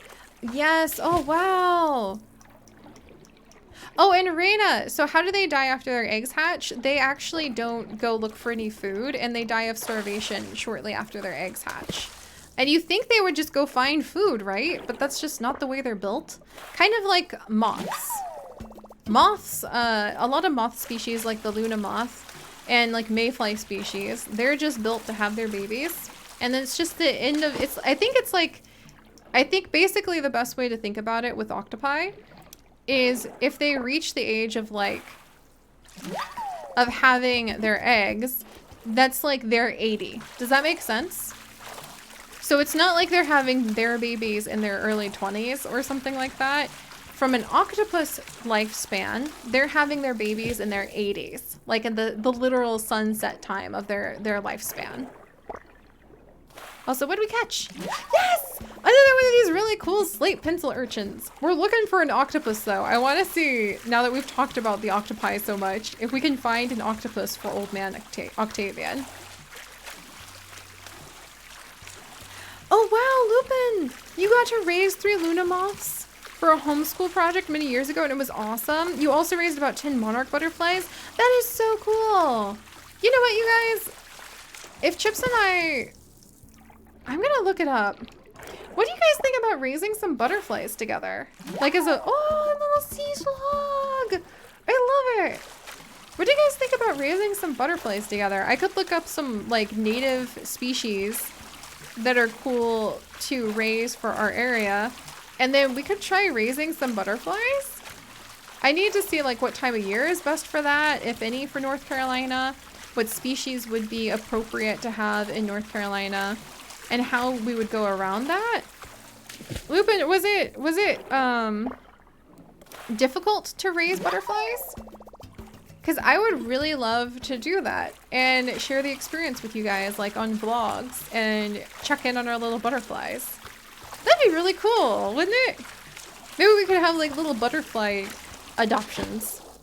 And maybe after we're done, we can do a little stream, like Bye Bye Butterfly stream, and maybe donate some money to like local wildflower or park agencies that protect areas for pollinators. That just grew into a thing. We'll have to look into that. That would be really fun. Oh my gosh! Harley, your mom is logging species of moths. Does she do citizen science work in the UK? Oh, Sly, hey! Could raise money for naming them for charity? Yeah, that's what I'm thinking, Sly. That would be really fun. And there's a lot of charities around here in North Carolina that do really important work protecting very fragile ecosystems that don't exist anywhere else. Because we're a stopover spot for so many different birds and butterfly species. So that would be really cool too. We'll look it up, you guys. Oh, and when you lived in New York, your best friend would raise butterflies. Oh, I scared a shark because I didn't see it in time. Now we're swimming with sharks. Okay, I gotta think about that. Okay, it wasn't hard. You actually caught the caterpillars wild on milkweed plants near your home and housed them in a terrarium. Just give them plenty of leaves and twigs and sticks so they can hang off the top. That sounds so fun. I'll look into that, you guys. I don't know like what the best time of year is for that, so it might not be something we could do now. But if nothing else, it would be something cool to do next spring, if that's the best time. And it could be something we do to pass the time until Chips and I figure out if we're moving to Taiwan or not. The world, there's so many unknowns about the future. But you know what? Raising butterflies with you guys before we move to Taiwan would be fun. Soft and cozy, welcome to the adventures. Oh, poor sassy birds. Sleep well, sleep well. It is very important to stick to a good bedtime.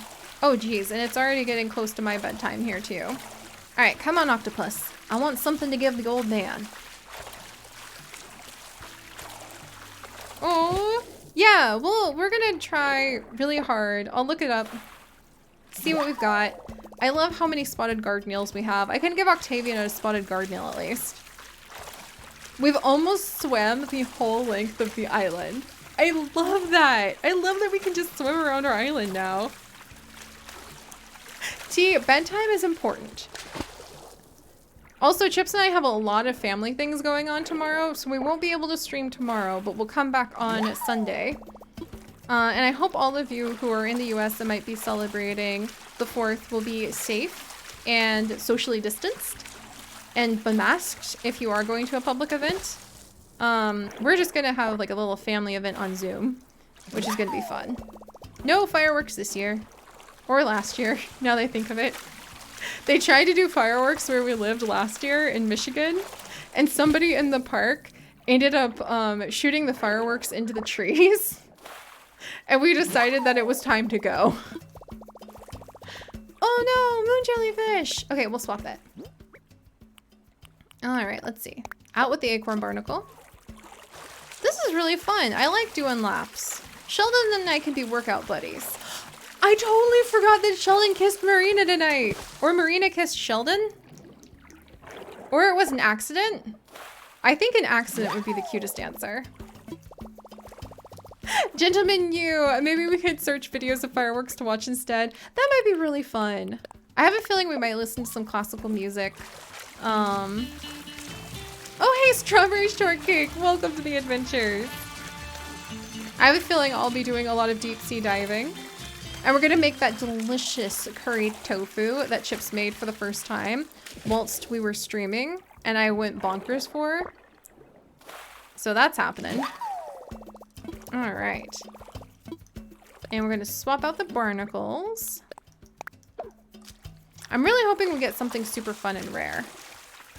Band Roombat, yeah! Would there be any way to request songs? Band Roombat, do you have some favorite songs? Several of my family members are actually classical pianists. I married into that. So if you happen to be into classical music, I would love to hear any cool ideas you might have that I could share with them so I can sound remotely informed. Oh, hey, Paint Seagull, on Canada Day a few days ago, your neighbors were shooting off a lot of fireworks. Note that I live in a very dense area in the city. Yeah, I like fireworks a lot, but I prefer when we can go big with fireworks. A sea pineapple! Your move, sea pizzas. Oh my gosh, what the heck is a sea pineapple? I love it. All right, I'm gonna drop the seaweed. Jeremac. Yeah, I think I love fireworks. I just really hope that people who use them are safe because I also did nursing and burns are not something you want to get into. So that's kind of my like side eye of fireworks is that I do think that people, we'll let the seaweed go for now. I do hope that people are just safe with them is the moral of the story because I did work in nursing for a bit. Oh, give the sea pineapple. Oh, you gave a sea pineapple to Tangy. That's adorable, Backlog. Oh, Matthew, you play piano? Heck. I'm so envious. I really wanted to learn cello or violin, but we couldn't find one to rent for high school, unfortunately. And that's fine. Now, I mean, I could always learn. I hear cello is actually really easy to pick up as an adult. Well, easy for any instrument, but I hear that cello can be picked up even though you are an adult, as I am. Hey, Tabby Cat, welcome to the adventures. I am quite amused at the randomness that we have devolved into talking about whilst I search the sea for octopi to give to old man Octavian and am snoozy. Backlog! Okay, if we come across a fast swimmer, try to chase them into the corner of the net.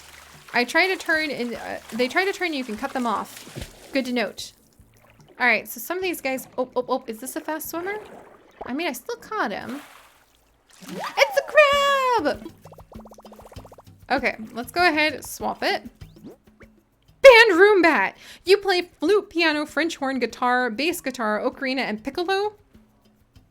You play 7 more instruments than I do, unless you count, like, the bird whistle. Where do I have my bird whistle?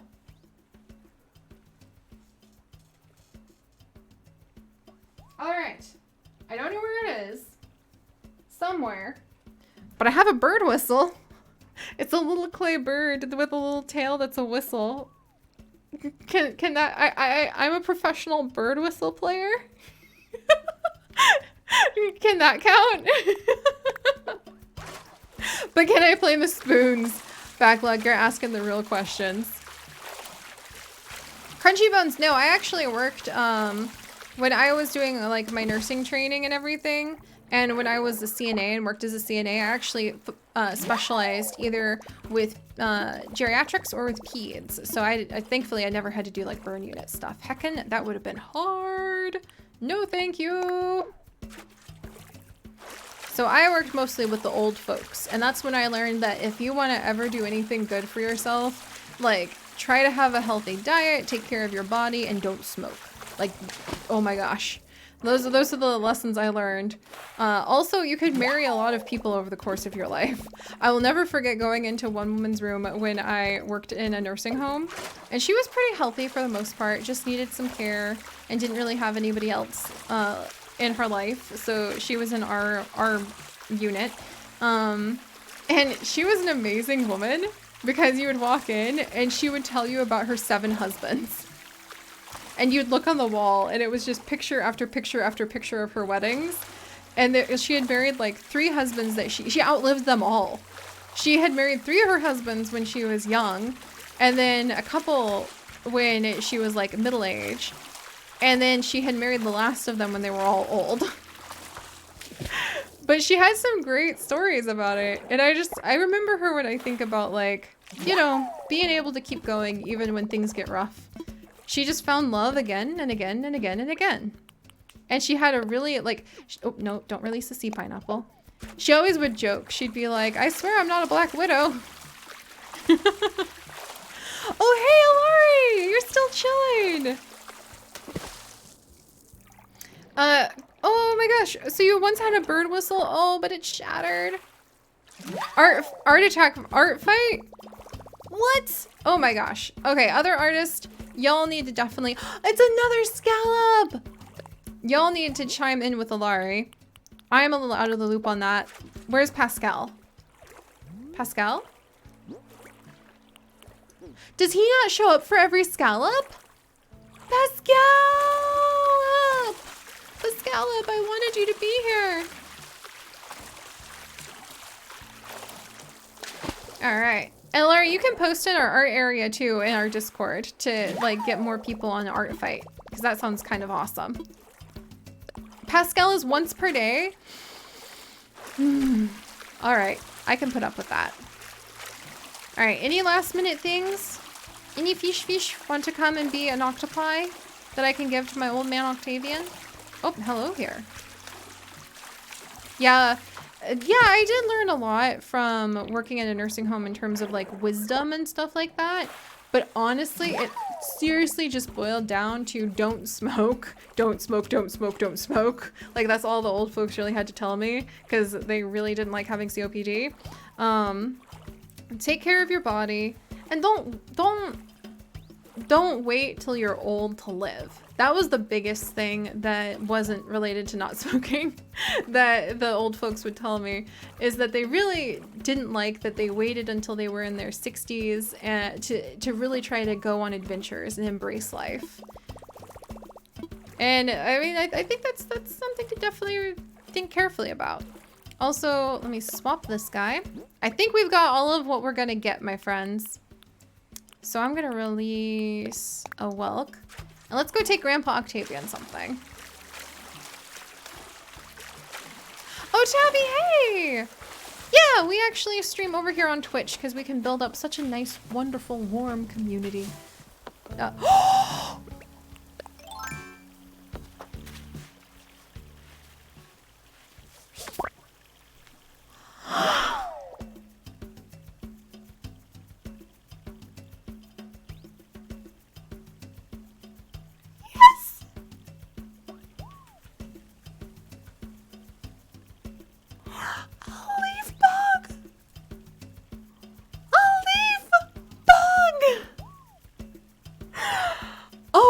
Right now.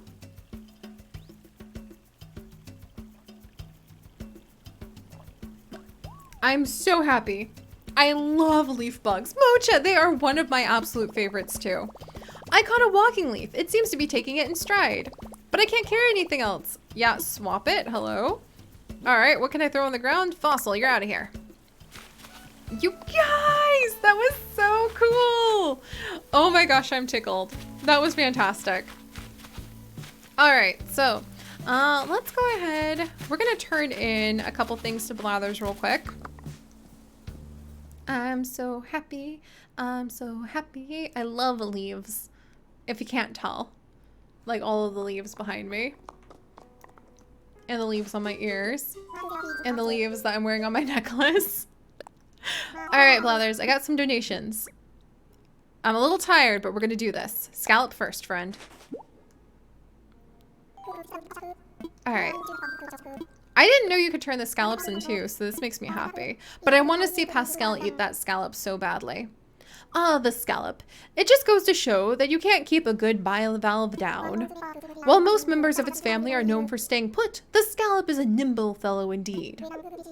When a hungry sea star approaches, the scallop can swim away by clapping its shells together. How does a scallop know when a predator approaches, you ask? Why, it has 200 eyes to see with?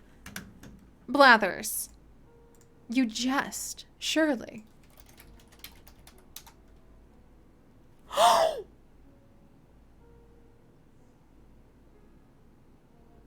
don't think I should show you guys this. I don't know if you guys want to sleep tonight.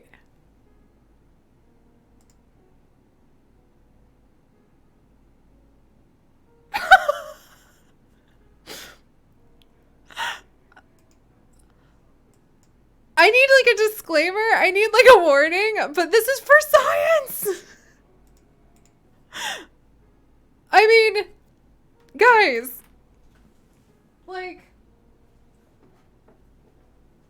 scallop, yeah? Scallop. Pretty scallop. This is a very uncommon species of scallop. This is how I'm used to seeing scallops that my mom gave me from her immense seashell collection. I have a whole collection of rare shells over here that she gave me. So I'm used to thinking about scallops like this. Like, pretty shells, easy peasy, everybody draws a scallop. But this is what a scallop's 200 eyes and feet look like. I just want you guys to be ready.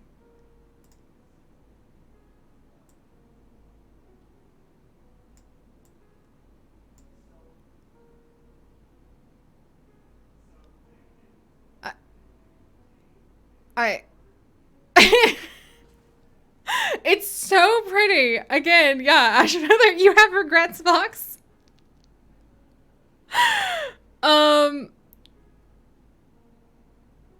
Yeah. Yeah. That's kind of amazing. It does look like lashes. It just has a bunch of eyelashes. It is an alien. It is a freaking alien. The sea is full of aliens.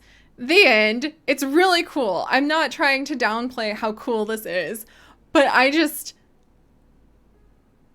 don't think Subnautica really had to dig that hard to make alien animals for Subnautica. Eminem plays nervous laughs.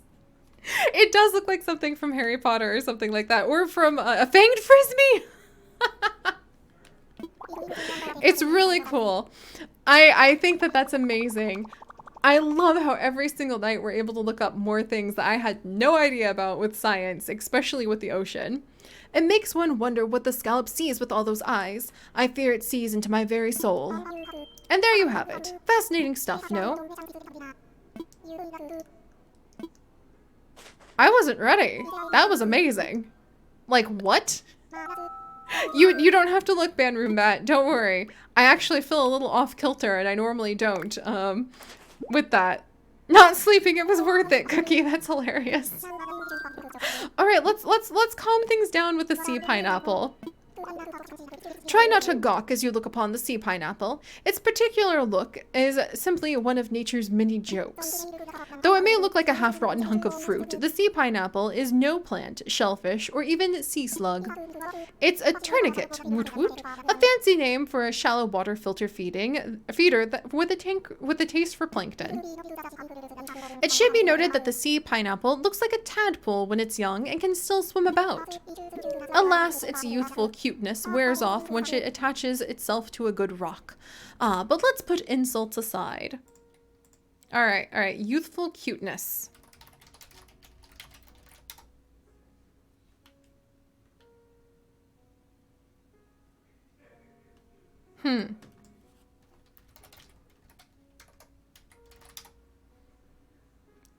Friends, we'll have to wait. I can't find out what a sea pineapple looks like as a baby. All I really have are a million pictures of babies dressed up as pineapples.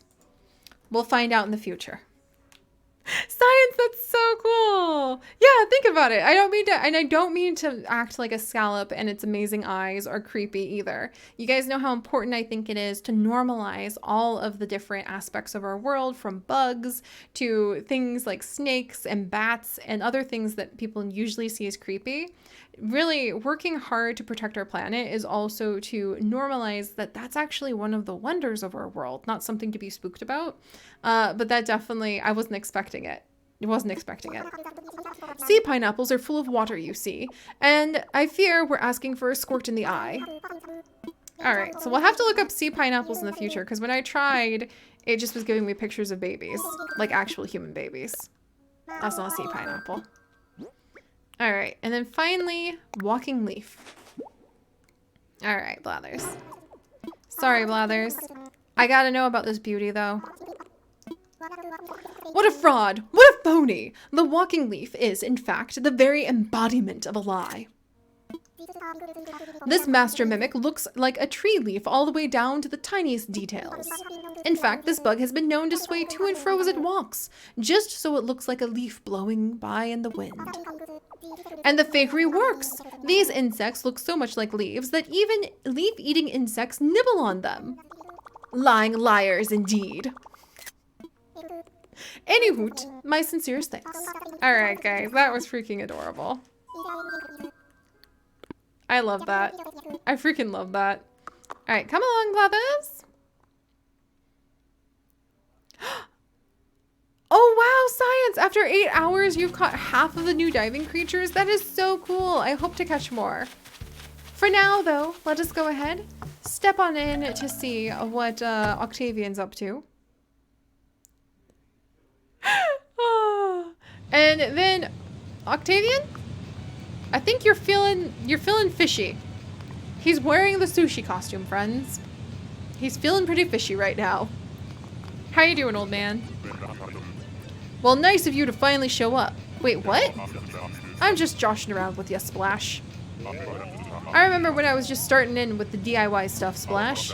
I was hammering away with one hand when I hit my finger. Then I dropped the hammer on my toe. And then my buddy laughed at me. If you're keeping score, that's adding insult to injury to injury. He sounds like he's worked with a bunch of rough mechanics in the past. Hey there, kiddo. You heard about this? The syrup that they put on snow cone all tastes the same. They've been lying to you.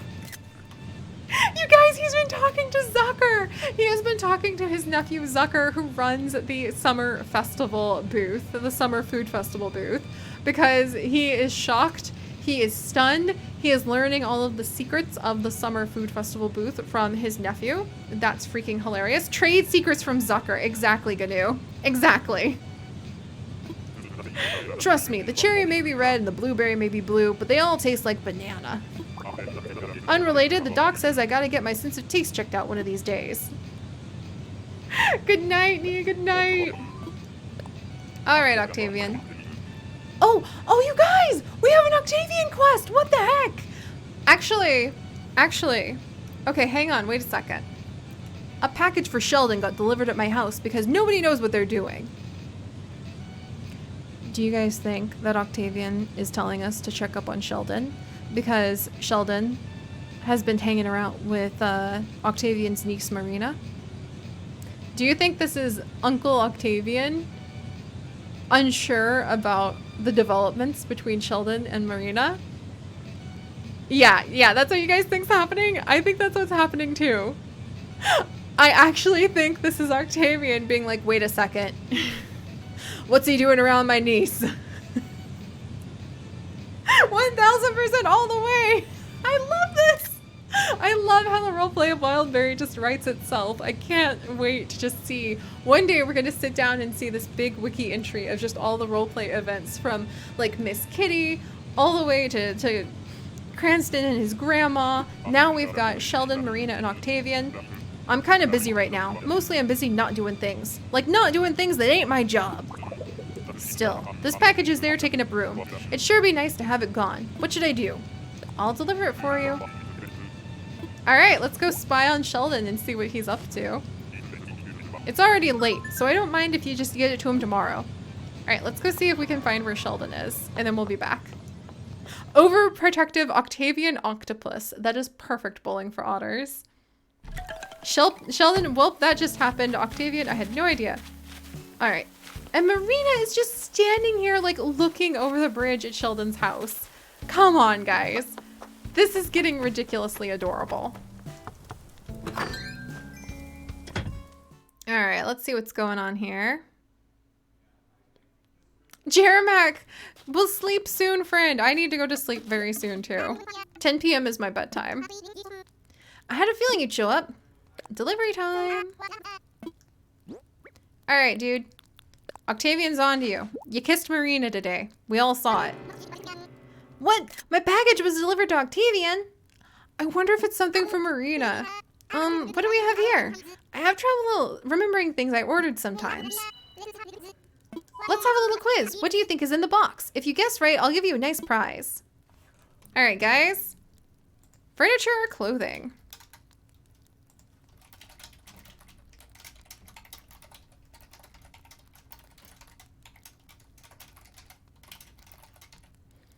There you go. Louis Cat, good night, good night. See you on Sunday. Heck, I'm so excited. Do you guys have plans for tomorrow, by the way? Like I said, tomorrow is a holiday, so I will be spending it with my family. Very important. One of the things Chips and I promised each other when we got married, that we'd make more time for family. But we will be doing some more deep sea diving.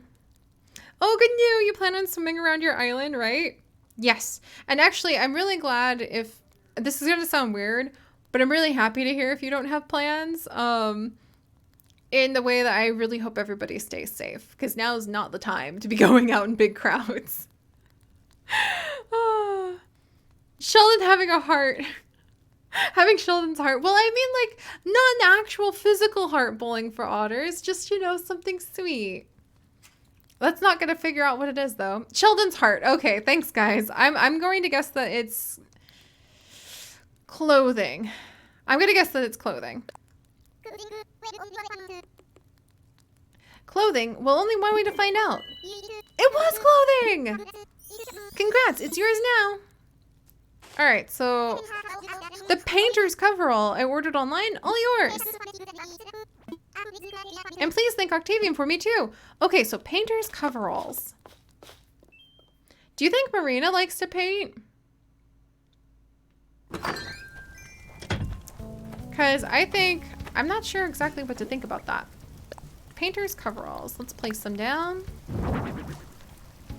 Okay, those are cute.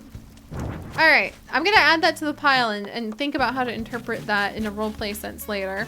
Marina, how are you doing tonight, by the way? You look ready for a workout in your leaf print wetsuit. I should probably be getting more exercise myself, Blurp. Wasn't Sheldon just talking about making her a workout buddy? That is freaking adorable. Also, Marina is the very first villager we have ever had who went up those stairs. I'm very grateful to her. I can't believe they are just literally writing their own story. Now she's staring across the bridge at his house and talking about getting more workouts. I know, exactly, Ban Roombat. Sometimes the fan fictions just write themselves. Also, Octavian? What's up, dude? Thanks for sorting out this whole Sheldon situation for me. No picture? Octavian! Come on, buddy. I was really hoping that he would give us a gift, like, of his portrait. But oh well. Alright, let's give Octavian... I think the sea slugs are really rare and the moon jellyfish are pretty rare. So I'm gonna give him a sea slug. A sea slug? Absolutely gorgeous, Splash. Nice. You can count on me to treat this little treasure with all the love and care it deserves, Splash. I've actually been doing research on these lately, so your timing's near perfect, kiddo. I wonder if that's how he feels about Marina. Like his little treasure niece. Have a vertical striped shirt. Dang it. One day, Octavian, we're gonna get your portrait. Alright, thanks, Octavian. Oh, Matthew! Oh my gosh, that's a lot of fish. Oh, backlog, thank you. The rewards for deliveries are always from the recipient. I didn't know that, so that is good to know. Alright. That's actually cute for meringue. And let's go chill in the aquarium to wind down the last few minutes, my friends. Ah. Oh, thank you, On. I'll have to check it out in the Discord. Can you give one of the octopi to an octopus? That's what I wanted to do, Science, but we couldn't find another octopi, unfortunately. But alright, friends. So, what a night. Thank you all so freaking much for coming in and hanging out together. Look at our little sky! Look at these! Oh my gosh, you guys! Look at him! Is that my sea slug? Go, Speedy, go! And we've got our sea star and we have barnacles now. Oh my gosh, I freaking love this. This is so cool. This is look at, are you kidding me? Are you kidding me? There's the octopus. You guys.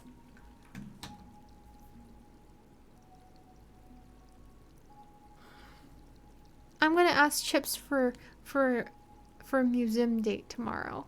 That's what I'm gonna do for my holiday. We're gonna make curried tofu with lemony roasted potatoes. We might make a dessert. We'll have to think about it. The tofu is normally extremely filling.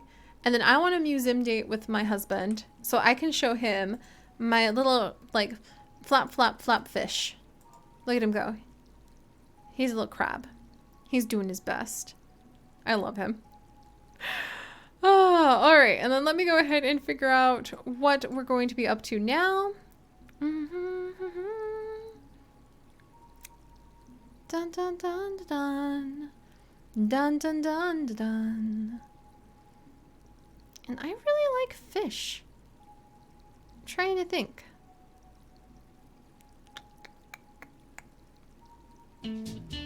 Huh. Oh, I do need a river fishing day backlog. That'd be wonderful. And welcome to the adventures, Firecat. All right, I'm thinking about a few of my favorite things. All right, guys. I think that we're gonna call it here tonight with a little flappy crab boy. I very much like him. He's very much super duper cute. Let me see if I can find anyone to raid just really quickly. Just fill in the randomness. And I hope that you all have a wonderful weekend, by the way, and are looking forward to whatever your adventures are going to be. Who else is doing some diving? Who else is diving? Let's see. Meg? Meg's diving. I don't know much about Meg. I've actually bumped into her a couple times peripherally through what we do. But let's go encourage some wonderful octopi action. Hopefully finding many more fishies. And there we go. So let's just go send some giraffes off tonight. to celebrate that we raised $2,000 for giraffes, that we're chilling with our little flappy crab boy. And I hope you all have a wonderful weekend. I will see you guys on Sunday, hopefully, when we come back. And we'll have a good time together and do some more deep sea diving and seeing if Sheldon and Marina are continuing their relationship. So, good night, guys. I hope you all have a wonderful evening. Thank you so much.